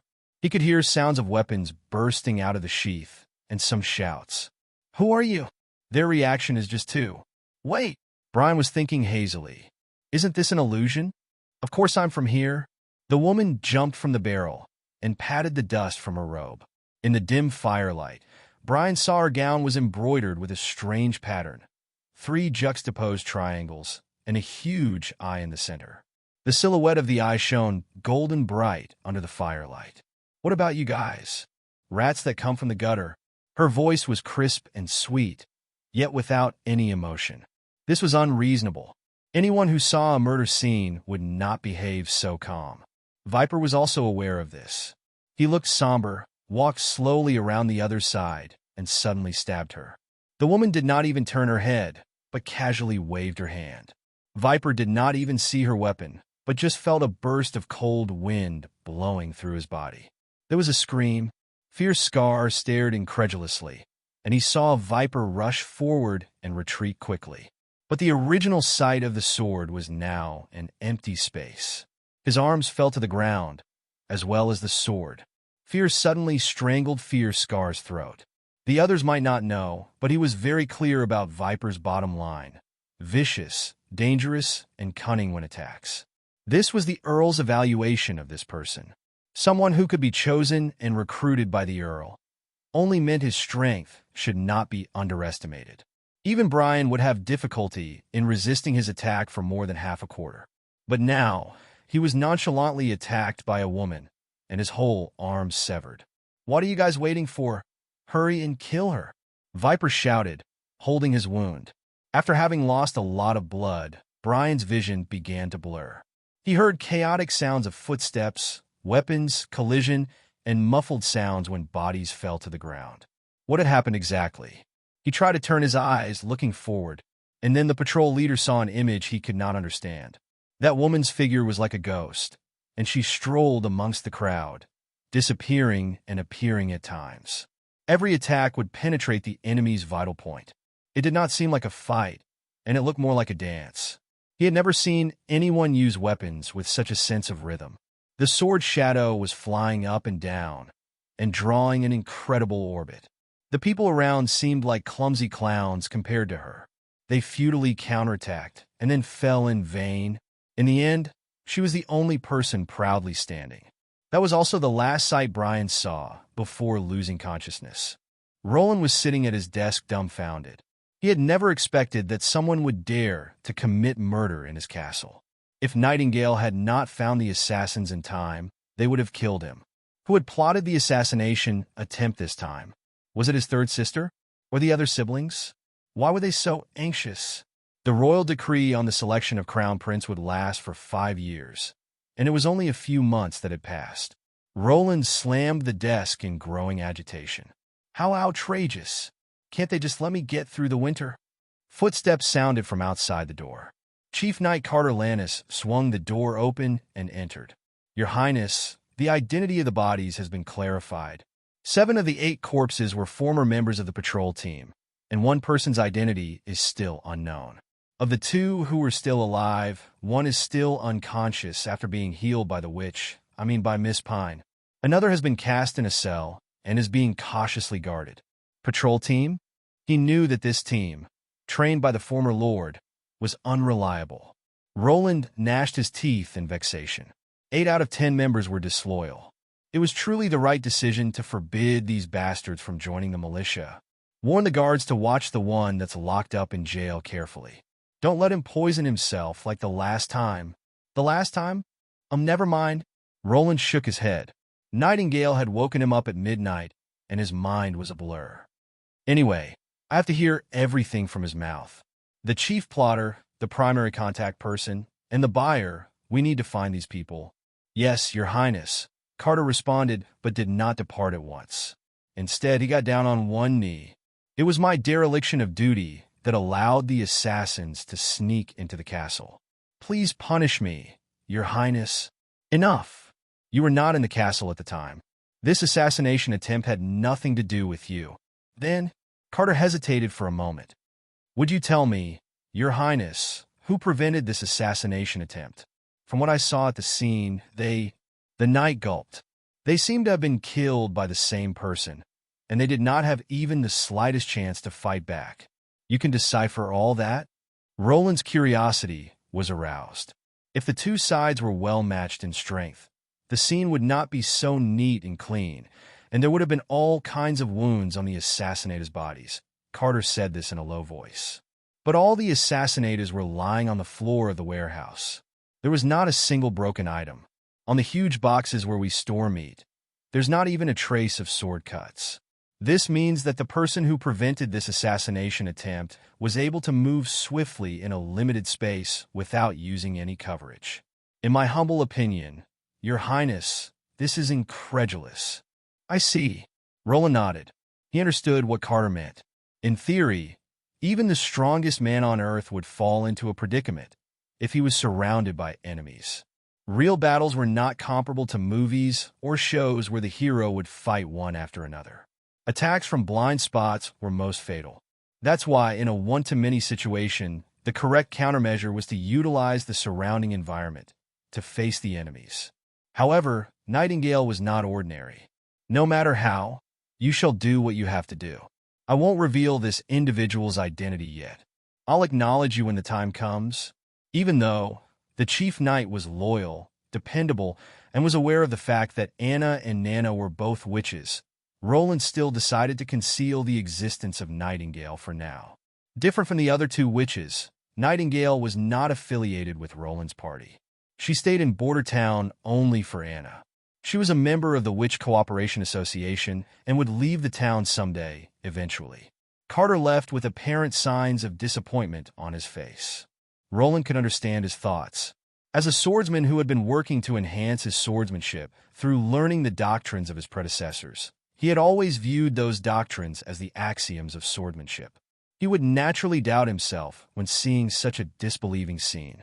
If someone's swordsmanship could be exquisite to that extent, Of what heritage was he so proud of? I thought you would have sold me out. Nightingale revealed herself. She was still sitting in the corner of the desk with her legs crossed. I thought so too. Why don't you just live here? Work as my shadow guard, and you'll receive 2 gold royals every month, double the amount of Anna's pay. Would you consider my offer? Roland began. He pushed his enticement. You'll have a garden house, 2 days off per week. Every year, you'll have paid leaves. Well, you'll still get your salary on vacations. What surprised him was that this time Nightingale did not refuse immediately. She smiled and stated with firm determination, I can't leave my sisters behind. Then tell them to all come to the town. Once winter has ended, Border Town will be comprehensively renovated. The town will be able to fit as many residents as you can imagine. Also, witches will be able to walk in the streets without discrimination. No one will consider you folks as the wicked.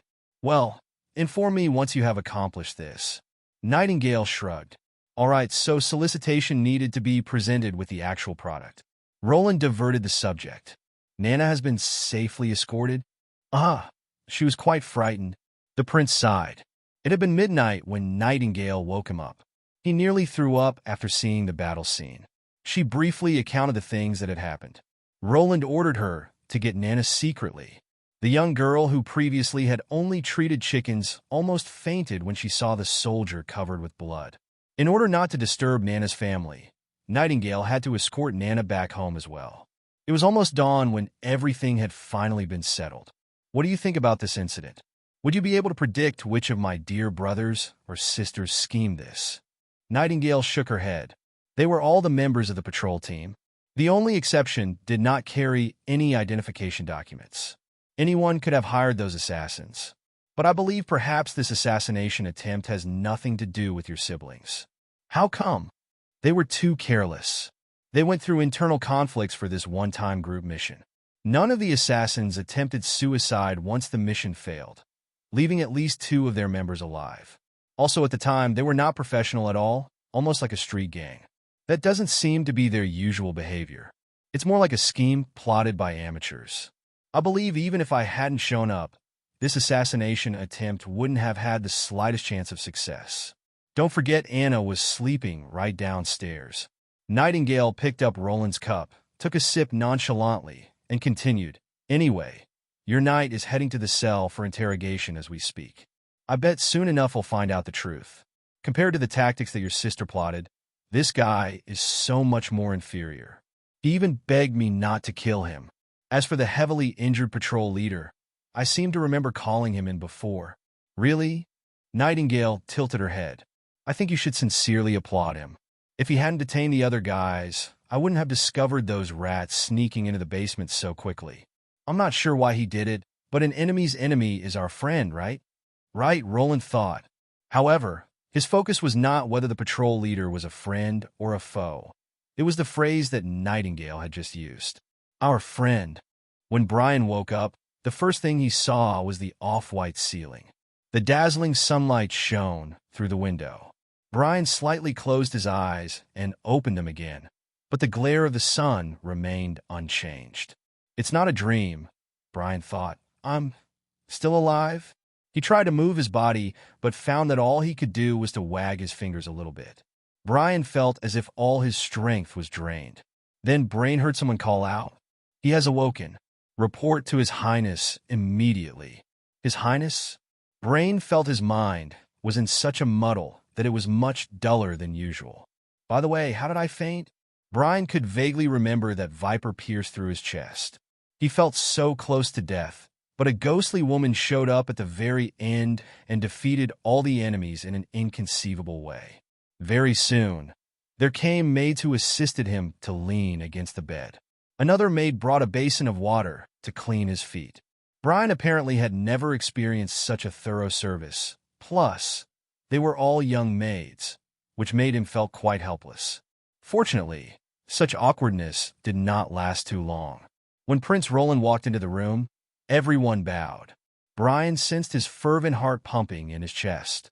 Brian had too much to ask, but when he opened his mouth, he did not know where to begin. Instead, Roland nodded and said, I've heard about your contributions, Brian. You're the well-deserved hero."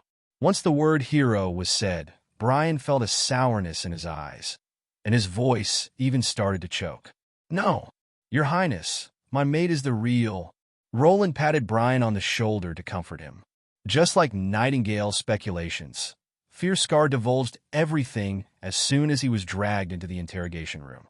The prison warden did not even need to work him over. The chief plotter of this group was not Roland's siblings. Instead, it was the Elk family from Longsong Stronghold. Earl of the Elk family contacted his distant relative Kills Med, which was Fierce Scar, and controlled a majority of the patrol team through enticement and segregation. Besides that, the Earl also replaced one of his elites into the patrol team as the insurance to prevent any accidents in his plan. The purpose of these people was not to kill Roland, but to burn all the storage food so that Roland would have to return to Longsong Stronghold. This conspiracy caused the death of an innocent member, Greyhound. He tried to stop the criminal plan of Fierce Scar's group, but he was killed by a patrol team member with a dagger. The whereabouts of patrol team member, which Viper replaced, was unclear. He probably escaped after he noticed that their scheme had failed since the castle did not catch fire, and Fierce Scar did not promptly return either. Roland waited until Brian calmed his emotions and said, "Your friend Greyhound will receive a decent funeral. His family will also be properly taken care of, so that his family shall not worry about food anymore." "Thank you, Your Highness." Brian took a deep breath. "May I ask whether Fierce Scar is dead?" "He's still alive for now." The patrol leader closed his eyes in agony. He would rather drag Fierce Scar into hell with him than be saved alone. His hope, however, had become almost impossible. Undoubtedly, Fierce Scar was guilty, but a crime by the noble could be lessened with monetary exchanges. Roland certainly noticed Brian's thoughts. Kills Med, or Fierce Scar in your tongue, is a member of the Elk family from Longsong Stronghold. The family is in the charge of Luke Med, an earl anointed by Duke Ryan and also Fierce Scar's distant uncle. Roland paused for a moment. "But all of these shall not affect the final jurisdiction, and Fierce Scar has been sentenced to death by hanging. He'll be executed in 3 days. If you're recovered by that time, you could probably take a look." Brian suddenly opened his eyes wide. But Your Highness, the noble could be atoned with gold royals. Your jurisdiction will probably infuriate the—" Roland waved his hands and gestured Brian to compose himself. "The noble? Perhaps for you guys, Fierce Scar, who was born in the Elk family, hold a social status that was distinctly different from yours. But in fact, he's hardly a noble, for he has neither title nor lands. Besides, even if he's a noble, there's no way to spare his life for what he has done, intruding the quarter of the prince, attempting to burn down the grains, and disregarding the life of over 2,000 people living in Border Town." Roland had a bit of hesitation when he ordered death sentence to Tyre, but Fierce Scar will definitely not be excused from his wrongdoings. If Fierce Scar's plan had succeeded, Roland's foundation in Border Town would be destroyed. Roland would have no chance to turn the situation around. This was even more abominable than killing Roland. Would his jurisdiction infuriate Longsong Stronghold? Who cared? Since the Earl was unwilling to have peaceful business transactions with Roland and decided to harm Border Town, Roland would not give in for sure. This assassination attempt also gave Roland a warning. The political struggles in this world were far different from that of Roland's former world. In Roland's former world, the political leaders preferred to keep the fights in the shade. In this world, people were more inclined to confront one another. "Rest well. You lost too much blood, so you'd better not leave the castle. I've assigned your work in the patrol team to someone else. I'll hold the canonization ceremony for you after the months of demons ends." "Your Highness?" After hearing the last sentence, Brian looked at the prince incredulously. "You mean—" "Yes, you'll be my knight, Mr. Brian," Roland answered with a smile. "Ready, stabs." Vanner thrust out his long wooden pole, using the same strength from last time and also a similar angle. This was the 100th time that he thrust out his wooden pole. His arms turning sore, Vanner thought that he would not be able to stand such exercise anymore. Even though he already felt like that when he thrust out his weapon for the 50th time, but the conditioned reflex after a week's training made him obey the order. Vanner himself was surprised that he was able to go this far. "Everyone rest." The moment when Iron Axe called out the instruction, he heard heavy breathing from all around him. Vanner was relieved too. He put down his pole and slumped down onto the ground. Until now, Vanner finally understood that the militia to which he belonged was not an insignificant troop that was only responsible for running errands for soldiers or knights. After a week's peculiar training, their training mission became more and more official. Like now, they were standing upon the city wall, thrusting out and withdrawing their spears. Although these spears were replaced with wooden poles, Vanner soon understood his role and responsibility in his troop. Logistics team would never do such training. This means that Vanner and the other members would actually confront and fight against the demonic beasts on the city wall. It was such a frightening thought. Vanner originally planned to sneak away, but after seeing the other members who went through the same training with him, and also thinking about the palatable meals and lucrative salary, Vanner could not make the decision. Everyone stands up. Prince Roland is coming. They had not rested for 15 minutes when Iron Axe clapped and yelled. Vanner soon returned to his position. The previous special training caused him to have reflexes towards conforming commands. Almost subconsciously, he held up his wooden pole and assembled himself into preparation posture for thrusting. Prince Roland and his retinues walked upon the city wall and passed the troop from behind. Through the corner of his eyes, Vanner noticed that His Highness slowed down when passing himself. Roland groaned in his heart. It was truly the axiom that getting up late will ruin your morning, while getting up early will ruin your whole day. He just finished dealing with the aftermath of the raid on the castle, and then he had to come to inspect the recent training results of the militia. The poor guy did not sleep all night, and now he was sleepy. But he had to come, for the team had been in the training stage. As the commander, his prolonged absence would lead to a diminished sense of existence, and the morale of his team would also become unstable. What do people usually say when inspecting the troop? Roland pondered for a moment. "Hi, comrades." "Good job, comrades." If nobody responded, it would be very awkward after I called out that phrase. Or perhaps it'll be better to have casual conversations with someone. That would help me to express my kindness and also raise my reputation. He thought to implement his plan and patted a muscular young fellow on the back. "You were laborious. Did you feel tired? Did you like the meals?" Dependent on the past experiences from reading the news, Roland was expecting the young fellow to answer his questions with a loud and excited response such as, "Not tired at all. I feel excellent." However, the young fellow was so excited that he immediately knelt down on his knee after he turned to Roland, which surprised Roland quite a bit. Vanner felt that he was being blessed by the heaven that Prince Roland was asking him if he was tired with the training in such a kind tone. Not to mention the royal family. Even the ordinary nobles were normally reluctant to talk to plebeians. Almost by reflex, he imitated knight's salutation to honor Prince Roland. He did not care whether if he was appropriate to do such practice. Vanner only had one thought in his mind, that after he returned to his hometown, he would be regarded as a substantial figure. Vanner felt the chaos in his mind after Roland asked him to stand up. Vanner could not even remember how he replied to Roland's questions. At last, His Highness asked if Vanner had any opinions about the training. Vanner suddenly cleared his head. "This is a great opportunity. If I could make Your Highness believe that the militia alone wouldn't be able to bear the responsibility of defending the city walls, then perhaps I won't need to worry about whether to stay or sneak away." He carefully cogitated his word choice. "Your Honorable Highness, the number of the members of the militia is small.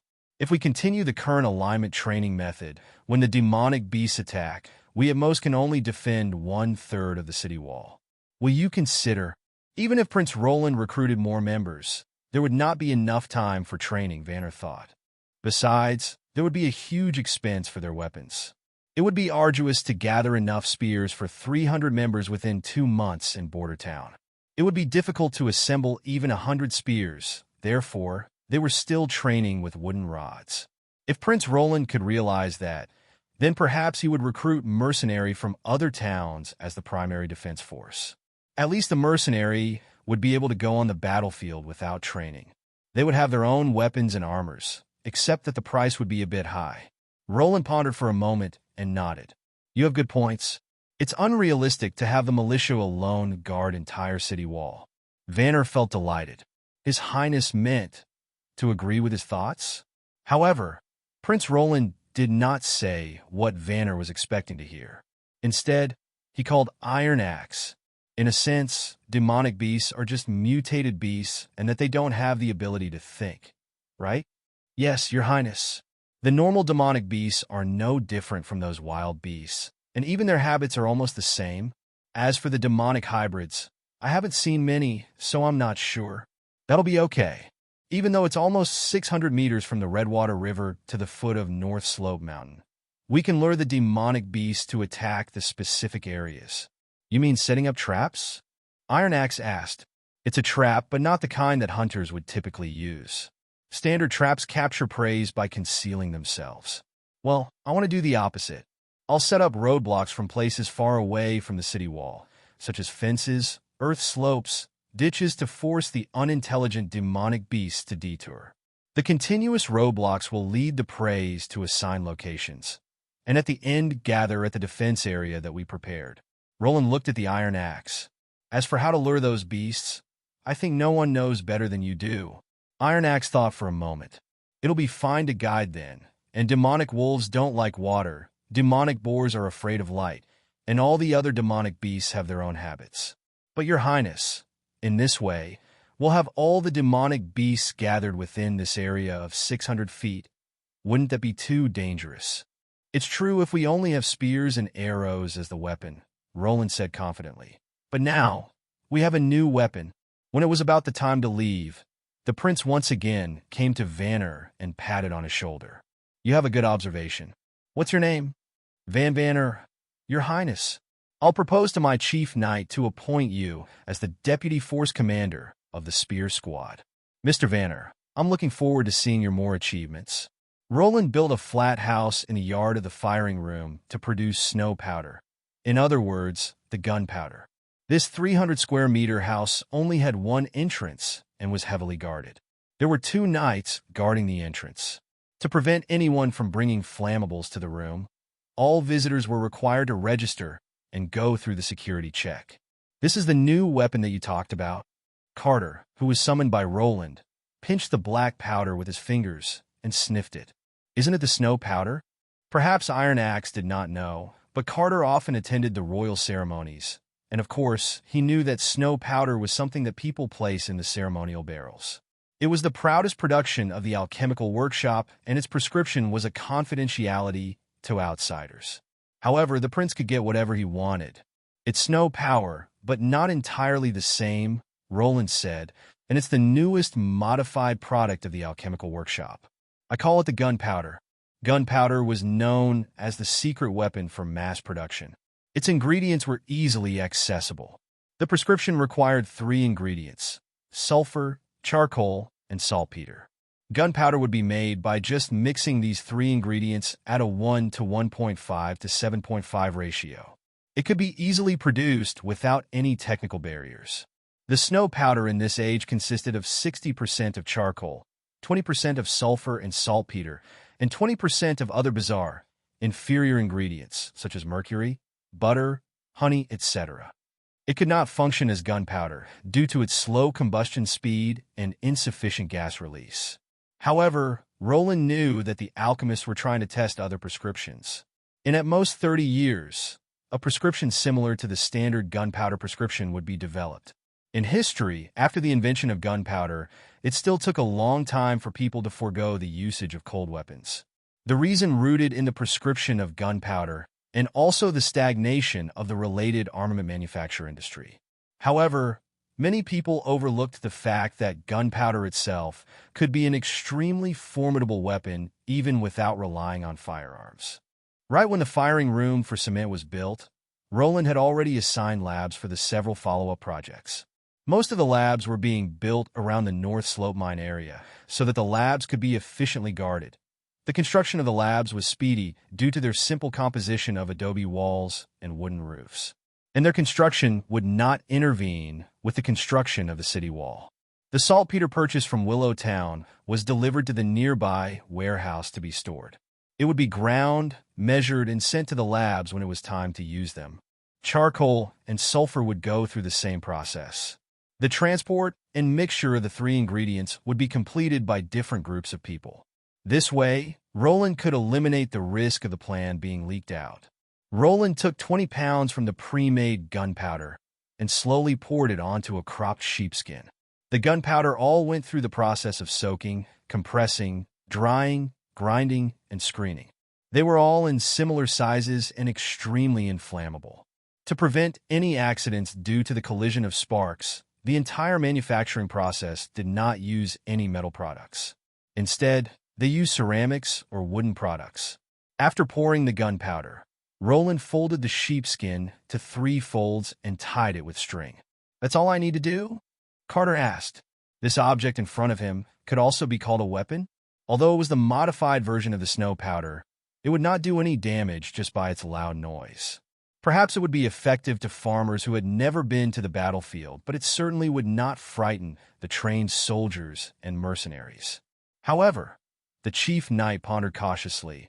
Although the things that His Highness had been doing seemed unreasonable, they all turned out to be extremely efficient.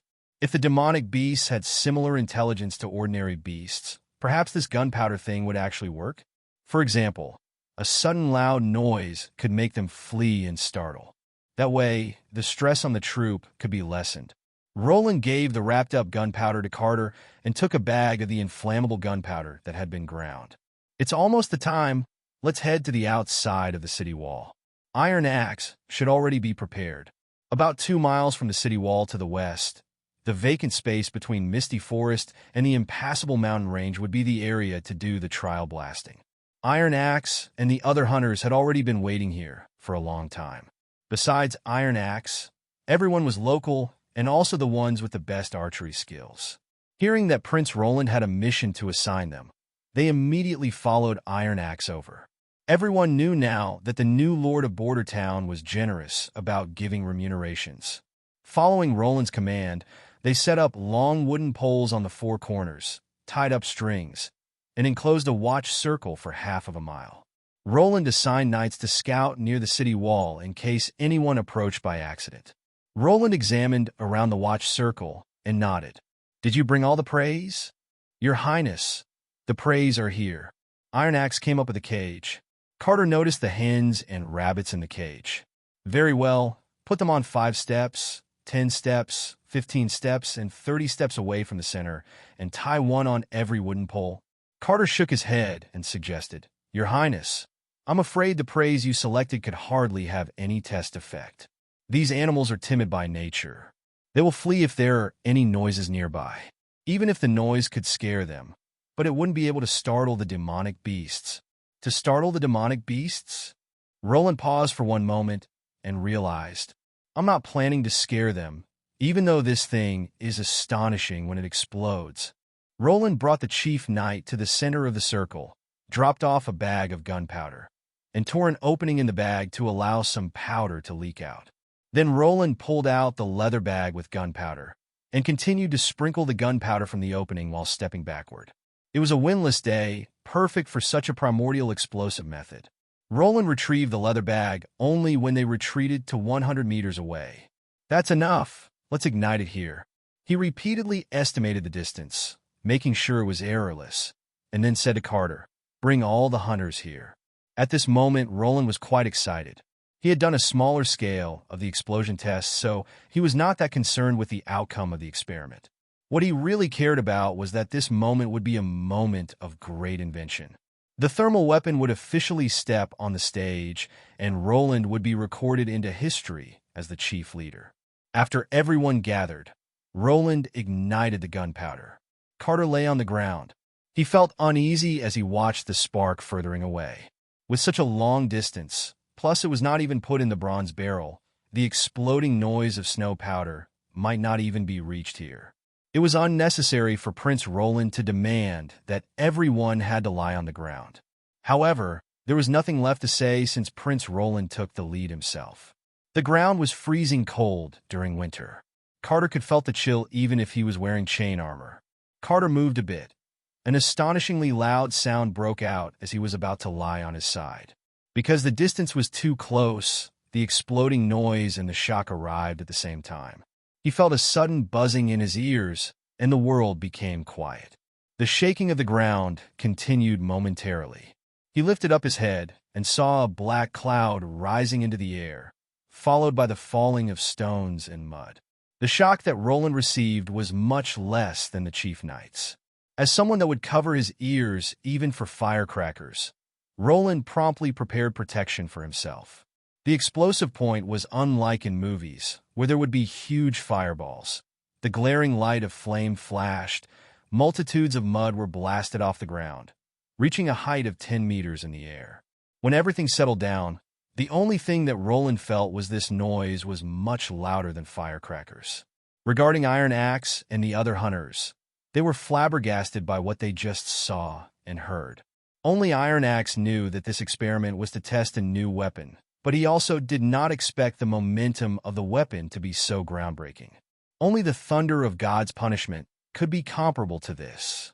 Roland stood up. He led the group to the center of the explosion. There was a half-meter deep hole on the ground. The bunny that was closest to the center had utterly disappeared, leaving only a short stake on the ground. Roland examined every other prey. The hens that were placed on the 10-step point and 15-step point were lying on the ground, apparently dead. Although there were no physical damages on them, Roland knew that they died of the shock from the explosion. The only survivor was the gray bunny that was placed on the 30-step, about 15 meters point. There were drops of blood from its ear, and it even gave up struggling when people walked near it. It seemed like that the massive blast of the explosion had deprived its soul. Carter swallowed. The buzzing in his ears was gradually recovering. Until now, he finally understood what Prince Roland meant by not planning to scare them away. Was that the outcome of the modification of snow powder? With such accomplishment, the power of alchemists would be much superior to the power of astrologers. The way Iron Axe looked at Roland had changed. Your Highness, if the militia could utilize such a weapon, then Border Town would no longer be threatened by the demonic beasts. Could this weapon be mass-produced? Roland shrugged. Probably not. We would only be able to produce 20 to 30 of them before the months of demons. The key issue was the saltpeter. The manufacture in this age was still quite primordial. The only way of manufacturing was to collect the nitric acid crystals separated out by the lime mixture of human and livestock waste. Other than the alchemists and the upper nobles that had a demand, there was almost no other uses. So there were few refining fields. If they were all used to do explosives, they would soon be exhausted. As the ultimate weapon, it had to be used along with flintlock and crossbow bolts. Nightingale walked in the mist. In it, she could see the world had only two colors, black and white. The outline of all things turned vague, and the lines that used to be straight were folded and curved, as incomprehensible and abstract as doodles painted by children. The feeling was hard to get a sense of, and it took her a long time to distinguish the different types of lines. If she handled them well, there was nothing that would restrain her, and she could travel unimpeded in the mist. Though the walls seemed to link up into one stretch, with a little change of the angle, she could see a gate to the real world, a gate that never existed in reality. In the mist, the concepts of up, down, forward, and backward were not consistent, and they would shift and even overlap. Now she did this again and sneaked into the castle under guards' noses, following the changeable lines. Step by step through the void, she went through the ceiling and entered Anna's chamber. For Nightingale, it was an absolutely free world. The mist was the only place where she truly felt at peace. Quiet and lonely as it may be, she enjoyed the safe, unthreatened feeling it gave her. Mostly it was black and white, but sometimes she could see other colors, such as the color of Anna, who was in front of her. Different from ordinary people, the witches were an aggregate of magic power, which was the only color in the mist, and Nightingale could see how the power flowed and faded. However, she had never seen colors as strong and rich as Anna's. There was a dark green light glittering on her that led to a dazzling bright white core. Nightingale was confused. Generally, the color of magic power was connected to the owner's performance of ability, and for the witches that she knew in the Witch Cooperation Association who had the power to control fire, the light that shone out of them was dark red or orange and shaped like a fireball. Whether in size or radiance of light, Anna's fire was far above theirs. In addition, there was something even more miraculous. How was she still alive with so much powerful energy converging on her? Of all the witches in the Witch Cooperation Association, no one had power as strong as Anna, not even the adults. And when Anna became an adult, Nightingale sighed. She knew that Anna no longer had any hope. The bite grew with power, and she was afraid to even imagine what horror would come to Anna when the demonic torture began. She knew the feeling too well. From your skin to your guts, the constant sharp pain tore at you, keeping you conscious until the moment you gave up and accepted death. Stepping out from the mist, she restrained the depressed mood and braced herself up, greeting, "Good morning, Anna." Anna, who had been used to Nightingale's abrupt and uninvited visits, nodded. She did not reply, but continued practicing with her fire. Rubbing her nose, Nightingale headed to the girl's bed and sat down. She had seen Anna practice many times, from the beginning when she set fire to her own robes accidentally and had prepared a full bucket of robes in a shed in the backyard garden, till later when she could easily make the flame dance on her fingertip, and Roland had to dismiss the supervision and take down the shed to make room for afternoon tea and sunbath. Even so, Anna still followed the old instruction of Roland and kept practicing 2 or 4 hours every day in her own chamber. "I brought some fish cake. Do you want some?" Nightingale took out a little bag and unfolded it, handing it over. Anna smelled it and nodded. "Go and wash your hands." Nightingale smiled, feeling lucky that Anna did not hate her, but was simply bad at talking. In fact, Anna barely even talked to Nana, who she cared about so much. She scarcely talked to anyone except Roland. In contrast, Roland talked too much of his endless principles. Even for dinners, he had many rules like washing hands before eating, eating slowly, and never putting anything that dropped on the floor into your mouth, etc. He could go on and on about every principle. Though Roland's sermon sounded annoying to her at first, she had to listen and obey because Roland, the 4th Prince of Graycastle and the Lord of this land, had accommodated her under his roof. Now, she actually formed those habits and somehow felt a sense of odd fun when competing with Roland and Nana to be the first one to wash hands. Anna washed her hands in a pail and lit a little fire to dry them before she pinched a fish cake and returned to her table and ate it slowly. "Did you really make up your mind not to return with me?" said Nightingale, trying to start a conversation. "We have a lot of sisters there, and they would take care of you. Over here, the castle is the only place you can stroll and roam. It's quite boring, isn't it? Indeed, we don't have much food or goods, but we're a family having joined together for the same purpose. A girl like you, who has such power, will be most welcome. I'm afraid that you'll not make it through this winter." Nightingale's voice lowered. Maybe it's too late, she thought. Even if she went back to the camp, Anna's power was so strong that she would never survive the adulthood.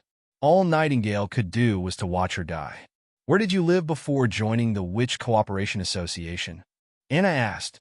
Nightingale waited for a little while, for Anna barely asked her anything. "I used to live in a big city in the east near the capital." "Were you happy?" "Happy?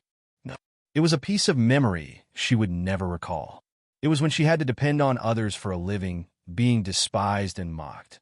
And things turned worse when she found out she was a witch. She was watched and chained around the neck, just like a cat or dog, forced to follow their commands. Nightingale shook her head and asked softly, "Why are you asking?" "I used to live in the old district." Anna briefly went through her story. "My father sold me for 25 gold royals to the church. It was His Highness who released me. I'm very happy here, but you cannot get out of this castle. Except for Roland Wimbledon, everyone still hates witches. I don't really care about it. And he promised that he would change them all, didn't he? As long as the church stands, witches will always be treated as evil, and that will make the change extremely difficult." Anna did not contradict her and was quiet for so long that Nightingale thought she would never speak again. Then she asked suddenly, "What place makes you happier to live in? The Witch Cooperation Association or here?" The question caught Nightingale unprepared, and she was flustered. What are you talking about?" "Oh, of course, it's the Witch Cooperation Association." Honestly, she did not have much interest in searching Holy Mountain, but in the association, she had some friends who she would never leave behind. "Border town?" She would not have been here if she hadn't heard the news of endangered witches. The answer was obvious. So, why was she hesitating? This time, a smile appeared on Anna's face, the smile that Nightingale had hardly seen. Her eyes were as clear as water in the lake twinkling in the early sun, and brought her a feeling of odd relief, even though she did not walk in the mist. Roland used to tell me that you girls are looking for the holy mountain among the northern mountains, and I've found mine if it's the safe and home that you want to find there. Nightingale realized Border Town was Anna's holy mountain. However, death was coming upon her, and her spirit would approach the next world earlier than most witches. There were hurried footsteps outside the door. Listening carefully, Nightingale figured out it was from Nana. The door was flung open before Nana dashed in. She ran into Anna's arms, weeping, and said, "Anna, my sister, what should I do? My father has found out I'm a witch." Roland was dragged out of bed by Nightingale. He was taken aback when hearing the news that Nana Pine's father was waiting for him in the hall. But he realized it was a good opportunity. In order to have the girls' support in the fight against the months of demons, he must persuade the Pines to spend winter in Border Town. It had been a tricky situation for Prince Roland, as his reputation and popularity had hit rock bottom among the noble. Even his relations with Longsong's stronghold had turned strained. He would not stand a chance to keep the nobles at Border Town in winter, as their business lay mostly in the east of Longsong's stronghold. From the very beginning, Roland had not thought of cooperating with the nobles, who were good at winning power and possessions, rather than fighting side by side. He got dressed quickly and briefly cleaned himself before heading to the hall. Being left alone for so long that he could no longer hide his rage, Pine stood up and asked as soon as he saw the prince, "Your Highness, where is my daughter?" This was the first time Roland saw Nana's father. He was strong and sturdy, not very tall, and had a thick beard that made him tough-looking. From his attire of the wasted cotton garment and leather pant attached with big pockets, he looked like more a huntsman than a noble. "She's fine, Mr. Pine. Why did your guards let her in, but yet bar me outside?" Tigaway interrupted loudly. "I need an explanation, Your Highness. Please take my daughter to see me." Roland did not expect this and got stunned for a little while. He had pictured a scene that a father, who knew that his poor daughter was a witch, would beg his prince to hide the news or ask him for help to deal with the problem. However, a father who was so pushy and discourteous without his noble manner did surprise Roland. Certainly, he knew why the guards allowed Nana in, for they were under his command. They became familiar with Nana, who had been coming here for Anna from time to time. After a moment's thought, he summoned the maid to take Nana here. However rude he is, Tigaway Pine is Nana's father. Let's see what'll happen when they meet each other. If he has any plans to send the girl to the church or abandon her, I'll intervene and take action, Roland thought. Following Anna, Nana stepped in the chamber. Seeing his daughter, Tigaway Pine's anger died away at once. He opened his arms and called Nana. "Come here, my daughter." The young girl did not move. Hiding behind Anna, she popped out half a head and asked, "Will you sell me to the church?" "Nonsense. What are you talking about? Silly girl, the church doesn't want a girl as silly as you. Come home with me now." Roland was confused about what was happening. Nightingale told him that after Nana's father bumped into her when she was doing magic, she ran to the castle for Anna in panic. Her father was after her, his face murderous. But all he could see from Tigaway was how he cared about and loved his daughter, unlike ordinary people who loathed the witches. "Do I have my facts wrong?" Roland hesitated for a little while and decided to be frank. "Mr. Pine, I believe you've already known that your daughter is a witch." "Pardon me, Your Highness, I don't understand," said Tigaway as he stepped over and tried to grasp Nana's hand, but was blocked by Anna. "Father, I'm a witch now, sorry," Nana whispered.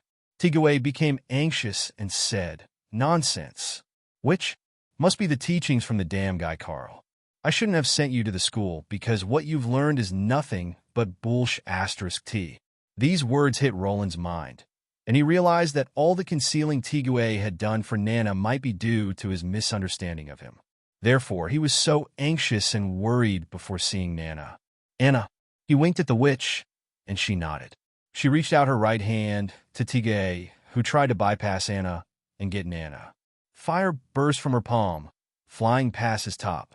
Tigaway's eyes widened, flustering backward to dodge the fire. Nana held Anna's arm in alarm. "Sister Anna, no. Your Highness, what's—" "As you see, she is also a witch, like your daughter." Roland extended his hand and said, "Maybe you've misunderstood the reason why Nana is free to walk in the castle.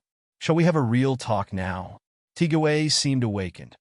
"Ha, ha," he said. "Your Highness, Take a seat." Roland pointed to the table and said, "Let's begin our talk with some nice tea." He sighed secretly. "Now I see how notorious my reputation is. They even think I'll put my claw on little girls. Now, I've understood everything from Tigaway's ungracious behavior. What will a father, who loves his daughter so much, think when he sees his girl running into the castle where the guards are accustomed to her? If I'm the father, I'll bring down the castle on my own." The words Tigaway used to cover up the truth that his daughter was a witch had proved all things clearly, worrying that the prince would threaten him with some excuse that Nana had fallen into depravity, and only cleansing could save her. He personally did not care much about whether his baby daughter was a witch or not. Tigaway hesitated for a long while before taking the seat. He drank up a cup of tea, dried his lips with his sleeves, looked awkward, and said, "My apologies, I've been rude. Please tell me, when did you know my daughter was a witch?"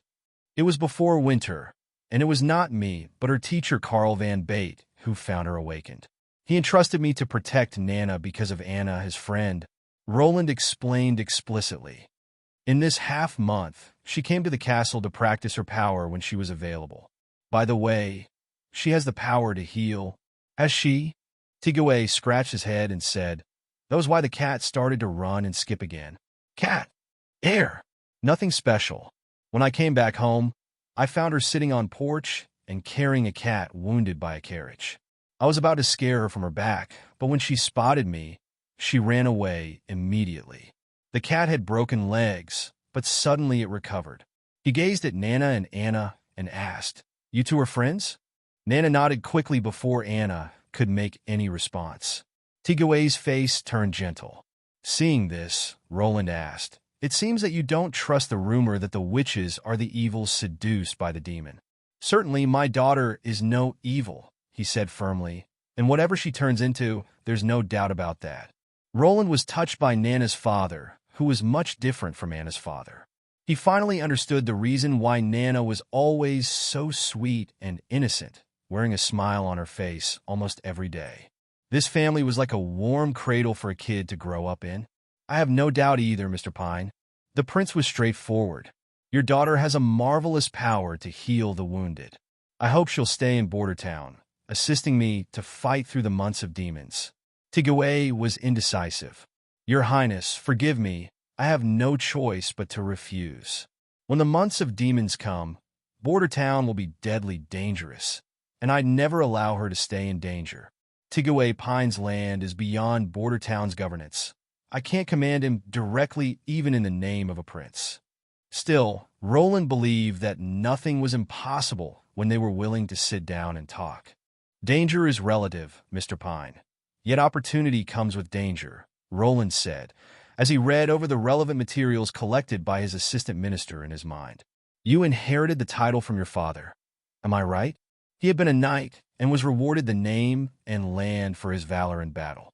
"Exactly," Tigaway said, nodding. "The battle also started in the months of demons, and it was an honorable battle fought for the innocent.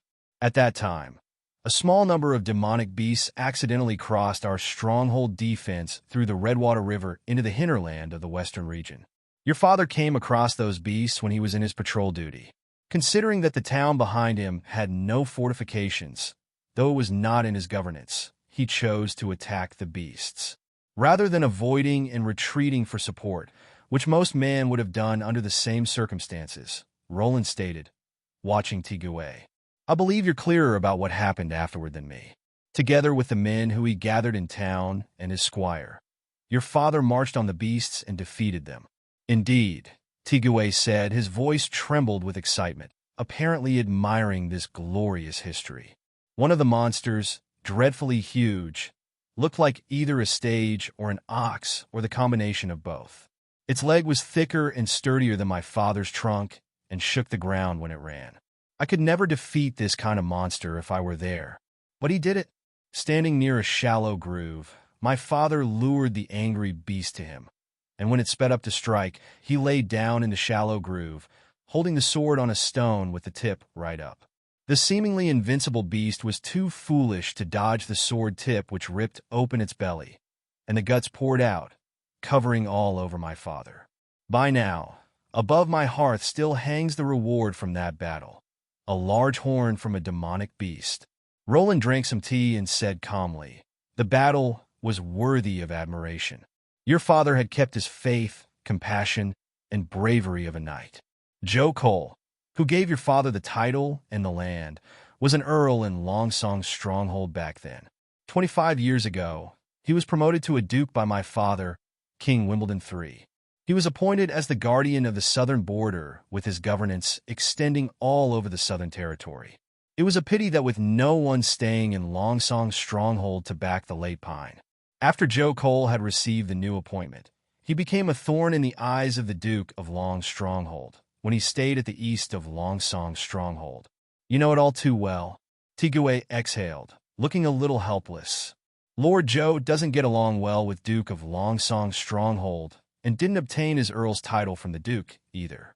With a bloodline tracing back to the branch of the crown, he's not beneath Duke Ryan, whether by family or blood. This is politics," Roland thought secretly, a trick played by King Wimbledon III that would balance two powers. In order to fully understand the complicated relations between these two families, he had spent a whole day with his assistant minister. The lands and governance among the noble are extremely complicated. In theory, the superiors were able to command juniors within his land.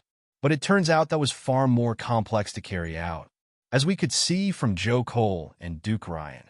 Though having his land in the western region, Joe Cole, who was an earl named directly by the king, was as respected and beloved as Duke Ryan by the subjects. After Joe had been titled the Duke of the Southern Territory, the crown would surely arrange new spies on his land, which was the usual means to keep political stability. Therefore, when the land was passed to you, the trade and farm had turned bad gradually, and the property was no longer as prosperous as it had been, Roland said slowly. "Now here is a new chance for you." "A new chance? I suppose you heard the famine that happened 2 years ago. Longsong's stronghold detained the food supply of the next month in the name of insufficient ores trading. This year we have the same trouble. The unexpected collapse that happened in the mine of Northern Slope has backed my people into a corner, and we have to ward off demonic beasts with the help of our newly built city wall. The war will be tough and hard, but yet chances come with danger, as I said before." Tigue knew what the prince meant. He frowned and said nothing. "It seems to me that you're not a general noble." Roland smiled. "For no nobles dress like you when they're out, and no highborns get their palms full of horns. Mr. Pine, you haven't left behind your father's legacy, have you? The fighting skill of a knight." It was certain that he did not leave behind the skill, Roland thought, or he would never spend so much time on the Misty Forest. From the information offered by Barav, he spent at least 3 days every week in the Misty Forest during his days in Border Town. Each time he was fully equipped and brought hunters with him, because he could not afford to keep squires. Some people like fighting, and apparently, Tigue Pine was one of them. "I'll offer you this chance to win back the honor of your father, to fight for them with your sword and courage. I'll reward you a piece of land in the east of Border Town, an appropriate piece of land for the Viscount if you're doing well in battle." Though it rarely happened, the offer was valid. When a prince had come of age, he had the power to name the Viscount, Baron, and Knight according to law. However, he barely did it to the men who were under other lords' authorities. He was afraid of either being inappropriate to poach from other lords or being awkward to be rejected. But in Roland's eyes, manners meant nothing compared to Nana's healing skill. Neither did he worry about being rejected by Mr. Pine.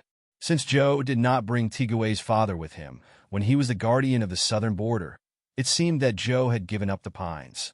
Finally, Tigue said, "Your Highness, may I send Nana back to Longsong's stronghold? No one has ever defeated the demonic beasts here, and I don't want my daughter to perish here in case we lose the battle. I've told you from the very beginning, Mr. Pine, that the danger is relative. Have you ever thought, what if anyone in Longsong's stronghold finds out Nana is a witch? Unlike here, the church has its root deep and long in Longsong's stronghold. With disciples and spies everywhere, I can't even save her once her identity is revealed. Roland paused for a moment and added, Border Town will not fall, for I'll fight with my people side by side on the city wall when the months of demons comes. Our enemies are mutated beasts, not unbeatable demons. You, Father, defeated them on a plain without any cover, and we have more now, an unsurpassable wall that stands between the beasts and us. If we're truly in danger, I'll send Nana away to secure her safety. He paused. And Anna too. I'll prepare a boat on the dock in case. I promise they'll be safe. Then, I lay my trust on you, Your Highness, said Tigaway Pine.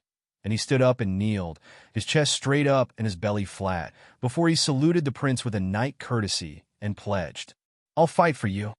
After Tigaway and Nana had taken their leave, Anna rolled her eyes to Roland. What are you dreaming of? She said. I'm not going anywhere. Iron Axe knew that he was under surveillance. The hunters involved in the trial blasting were gathered in a 2-story building near the castle. Looking through the window, one could see the stone walls enveloping the castle and the guards stationed at the entrance. It didn't bother him. Rather, he felt that it was reckless for His Highness to send only 2 guards to watch over them. Even now, the roar of the trial blasting echoed in his mind. There had never been a weapon that left him in so much shock. In the southernmost land, he had witnessed orange fire erupting from within the earth, which burned for decades. He had also seen the monstrous winds and waves at the endless cape. However, those were the immeasurable prestige of the heavens, the will of the Mother Earth or the sea god, as well as the iron whip of the deities used to punish all creatures. Yet His Highness alone had usurped the power of the 3 gods and obtained God's strength to punish all creatures. His power was still lacking compared to the heaven's thunderbolts, but it was already in a realm untouchable by mere humans. If the participants in Iron Sand City proved to be still useful, their tongues would generally be cut off. Of course, that was not the safest practice to keep their secrets. Only the dead would carry their secrets to grave. As for the foreigners, even just the sight of them was considered blasphemy. It was impossible for any of them to assimilate into the core class of the Majin clan. Even though the prince was aware that he was from a different race, he still allowed him to witness the fire of God's punishment. The prince even intended for him to form the hunter squad. His trust roused Iron Axe's spirits and set his blood boiling. After being betrayed and framed countless times in Iron Sand City, he fled to the Southern Territory in the Kingdom of Graycastle. But he still suffered discrimination there due to his mixed blood of Sand Nation and Graycastle Nation people. Dispirited, he came to Border Town with the intention to work as a hunter for the rest of his life. Yet he unexpectedly won the prince's favor here. He had no doubts that this new weapon would pave the way for Roland Wimbledon's victory in the selection of Crown Prince. Iron Axe was thrilled to know that he would have an opportunity to serve the future king. Everyone gathered downstairs. Hearing the shout, Iron Axe looked out. The voice belonged to Carter Lannis, Prince Roland's chief knight. He finished dressing up and hurried downstairs. He walked towards Carter and stood upright in front of him. He had participated in the training of the militia, so he knew that His Highness favored disciplined and well-organized troops. The other hunters, however, were much slower. The 6 people spent about half a quarter just to line up. The same old place. Follow me. Unconcerned, Carter headed straight to the city wall with everyone. It was the same site for the trial blasting, but without cordons this time. Other than Roland, there were 4 knights with him, all of them Carter's subordinates. Iron Axe noticed that the prince was fiddling with an oddly shaped long metal stick as he explained something to the knights. Noticing the arrival of Iron Axe and the others, Roland approached them and asked, "Have you all got used to living in your new place?" "Thank you for your concern, Your Highness." Everyone bowed and answered that their new houses were very comfortable. Iron Axe thought that the new houses were much better than the old ones. At least they did not leak. The roofs were not covered with thin straw blankets, but neatly lined with tiles instead. "That's great." Roland nodded and added, The current arrangement is for security reasons. You can return to your old houses after the months of demons ends. I've also distributed your first month's salaries to your families. You can meet them on weekends, accompanied by guards of course. Thank you for your kindness, your highness. The hunter's replies were cheerful. This came as a surprise to Iron Axe. Never mind the law of Sand Nation. Even the military management of the Kingdom of Graycastle should not be this lax. Was this His Highness's benevolence towards them? He became a little worried. If the prince wanted to fight for the throne, he must be merciless. That Iron Axe knew all too well, having lived in Iron Sand City. However, when Prince Roland said that they would test a new weapon based on gunpowder next, Iron Axe immediately threw his worries behind. He stared without blinking at the prince as he showed them two oddly shaped iron sticks. They're called flintlocks, said Roland. I'll tell you how to use them next. It took Iron Axe only half an hour to learn how to use the new weapons. Put gunpowder, that was the black powder which would cause the fire of God's punishment, into the barrel, put a lead pill and poke it until it reached the end. Then pour the gunpowder into the flash pan at the rear, aim at the target, and pull the trigger. He believed he had a talent for killing and were skilled in all kinds of weapons, whether it was the sword, knife, hammer, axe, or spear. But that was due to years of training and combat experience. To master a weapon in only half an hour, this learning speed could only be comparable to that of the hand crossbow. The other flintlock was handed to Carter. Chief Knight was also intrigued by the novel weapon and was unwilling to put it down. After several rounds of simulations, Roland let them test the power of the weapons with live ammunition. The target was already prepared. It was a plate armor propped up by a wooden stick held up by two knights standing about 30 feet away. Following the shooting method the prince demonstrated, Iron Axe and Carter aimed and pulled the trigger. The loud noise coming from the first fire startled everyone present. Iron Axe was no exception. But very soon, everyone's faces were colored with astonishment. There was a small hole on the plate armor. The lead shot had cleanly penetrated the thickest part of the armor. Iron Axe had carefully observed the armor before they began shooting. It was evidently not some shoddy product from a handmade workshop. The mark of the hammer and anvil on the neck showed that it was a standard armor from the Blacksmith Society in the Kingdom of Graycastle. The thickest part of the armor was half the thickness of a finger, strong enough to withstand a direct hit from a crossbow at a close distance. The wiser choice to deal with this kind of armor would be to use a heavy crossbow, warhammer, or halberd. Therefore, the flintlock was equally easy to operate as the hand crossbow, but far stronger in power. Its loading speed was also equivalent to that of the hand crossbow. As for the accuracy, a target 30 feet away would be nothing. Your Highness, the output of this weapon, Carter said. There are only two at the moment. We can produce two more at most until the months of demons. Iron Axe saw that Carter was visibly relieved. He could roughly guess his thoughts. If this weapon could be manufactured easily, it would take only a few days to train a large number of quick warriors with the flintlocks. There would be no restriction in age, occupation, or even gender. Even a fragile woman could pose a great threat to the knights. Although it was not as shocking as fire of God's punishment, it was still a good weapon. Iron Axe thought it would be easy to kill the giant pachyderm demonic beasts outside the city wall with this power. If he had a flintlock when he was facing the demonic hybrids back then, the outcome might not have been so pathetic. At the scene, Roland alone understood the true meaning of this weapon. With his own hands, he had unveiled the curtains to a firearms war.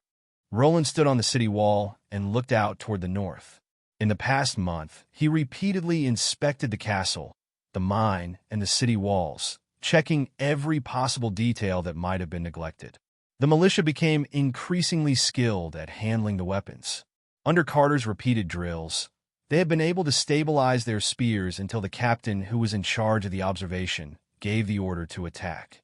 Standing behind them was the hunter squad. The hunters who stayed in Border Town that were skilled in bows and crossbows were absorbed into this squad. These experienced hunters were the main force to kill the demonic beasts. Standing on the 4-meter-high city walls and shooting at the corner, it was almost impossible for them to miss the target. The last squad, which was comprised of Iron Axe, Carter, and other 2 elite hunters, was the Flintlock Squad. It used 4 pre-installed flintlocks that were forged by the Blacksmith Society and welded and assembled by Anna. Their job was to kill tough monsters whose skins could not be penetrated with crossbow bolts or demonic hybrids. In that 200-meter section, they would be anywhere if there was a need for them. As for the explosive packages, they were stored in a tightly guarded warehouse next to the city walls. They would be separately transported to the city walls when needed. After all, if there was an accident, the explosive packages might cause greater destruction than the demonic beast did. The demonic beast could not bite the cement or the rubble, while the explosive packages could send the whole city wall to heaven. So far, Roland had organized 2 actual combat exercises, including the use of explosive packages. Thanks to these 2 exercises, the militia was not so scared of the noise of the explosions that they would throw their weapons away. The other benefit was that the team morale suddenly rose up when it was discovered that the prince held such powerful weapons. "Your Highness," Bearov tightened his collar and said, "we've spent half of the income of the Ur trade. If the months of demons are as long as the astrologers said, I don't think we can get through the winter." "Then use mine to fill up the vault," Roland said without hesitation, "and continue to trade with Willowtown. The first steam engine has been transported to the mine, and the cleaning of the collapse has almost been completed. So we'll still get a little yield in winter. Especially the rough gemstones. They should be sold as soon as possible, and you don't have to consider too much about the price. Storing more food, especially jerky, is always right." Bearov nodded. "I will, Your Highness." But, seeing the hesitant look on his assistant minister's face, Roland surely understood what he wanted to say. "Don't worry, I've arranged a boat. If we're totally defeated, I'll leave." "Then I'm relieved," Bearov said. Roland smiled at him. "You can go and do your work. I'll have a look again." When Bearov left, the prince slowly went up into the watchtower. It was the highest point in the center of the city wall. Standing here, he could overlook the vast jungles and rolling hills ahead. The cold wind whistled, but he did not care. Only in this open and high platform could his tense mood in the face of a war calm down. "You lied to him," said someone around him. "You don't intend to leave at all. Since life is so hard, some things are better hidden." "I don't understand what you're talking about. If you think it's difficult being a prince, imagine how hard it is for us." Nightingale appeared. "Even if you won't become a king, as long as you get through the 5 years of the royal decree on the selection of the crown prince, you'll become a lord. Instead of worrying about this, you'd better accompany Anna. I'm afraid she won't live long." Roland was silent for a moment. "I don't think she'll die during the months of demons." "Why do you think so?" "She said she wouldn't lose to the demonic torture." He paused. "And I believe her." "You even believe a witch," said Nightingale, shaking her head. "We are cursed by the demons." "Really? I believe you too." Brian wore casual clothes and stood in front of Greyhound's grave. He gently touched the brand-new stone and looked at the line of words engraved on the pure white surface. Nameless but long-living. "In memory of the hero of Border Town. Greyhound, I've realized my dream. At the end of the months of demons, Prince Roland will hold a canonization ceremony for me. But I don't want to sit on the bed waiting. My wounds have healed, so the city wall is where I should be. The months of demons are coming soon. The demonic beasts may be terrible, but they'll be held back by the line of defense we built together, and they can't move a step further. I'll wield the sword to guard the town, for you and for myself. This won't be the end. The man who framed you is still alive, but he won't live long. It's His Highness' commitment to me. Next time I come to you, I'll bring good news." Brian bent down and placed a bunch of flowers at the grave. "So, goodbye, my friend," Brian silently said to Greyhound. "Sister Anna, aren't you scared?" asked Nana, lying on the bed with her legs crossed. "Scared of what?" "The demonic torture. Nightingale said it would be in winter. I became a witch in autumn this year, so it'll be my first time." "The first time," Anna said, "will really hurt, and sometimes you even wish to die at once." "Ah!" Nana shouted and immediately covered her mouth. "But you'll survive, just like me." "I don't know," Nana whispered. "I'm not as strong as you. I'm not that strong." Anna closed her eyes and envisioned the scene when she met Roland for the first time. It was in the dark and cold dungeon that he put his clothes on her body and softly said he would hire her. Until now, she still felt it unbelievable. You'll encounter some things that make you want to live on, even if you have to struggle to survive. Such as a steak with sauce? She sighed. How can I know what you want, huh? Seeing Nana staring at herself, Anna wiped her face with her hand and asked, Is there something dirty on my face? No. Nana shook her head. I'm just a little surprised you never talked to me so much before. Sister Anna, you were so beautiful when you were thinking with your eyes closed. Anna rolled her eyes, jumped out of bed, and went to the window. Nana followed her. What are you looking at? The misty forest? The forest is in the west, Anna said sourly. I can only see the Redwater River here. Sister Anna, look. The girl pointed at the sky. Anna was startled, and then pushed open the window. A cold wind mixed with little snowflakes poured into the room. She stretched out her hand and squeezed the crystal-clear snowflakes. A chill came to her fingers. It's snowing. After a long silence, Nightingale said, You didn't lie. Of course. Roland laughed. I rarely lie.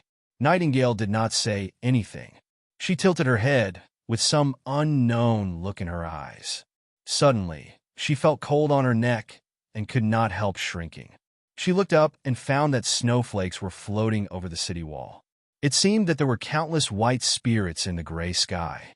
They danced in the north wind and flew around, accompanied by the slogan of the militia. The months of demons had begun.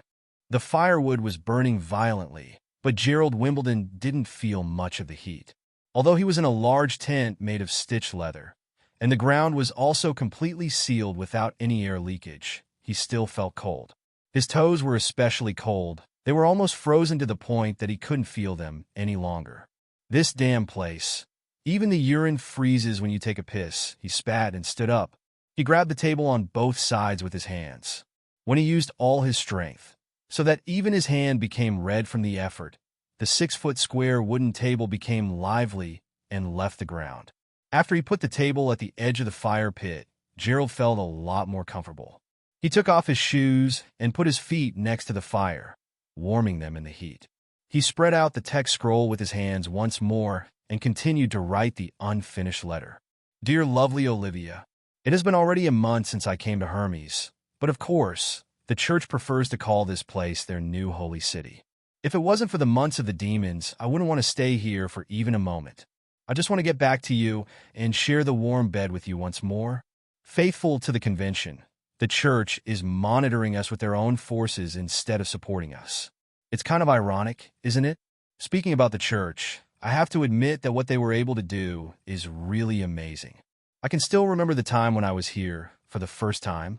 It was around 20 years ago. In addition to the mountains and rocks around Hermes, there was nothing here besides a little church at the bottom of the mountains. But now, they have not only opened up a road for a carriageway up the mountain peak, but they have also established a large-scale fortress city.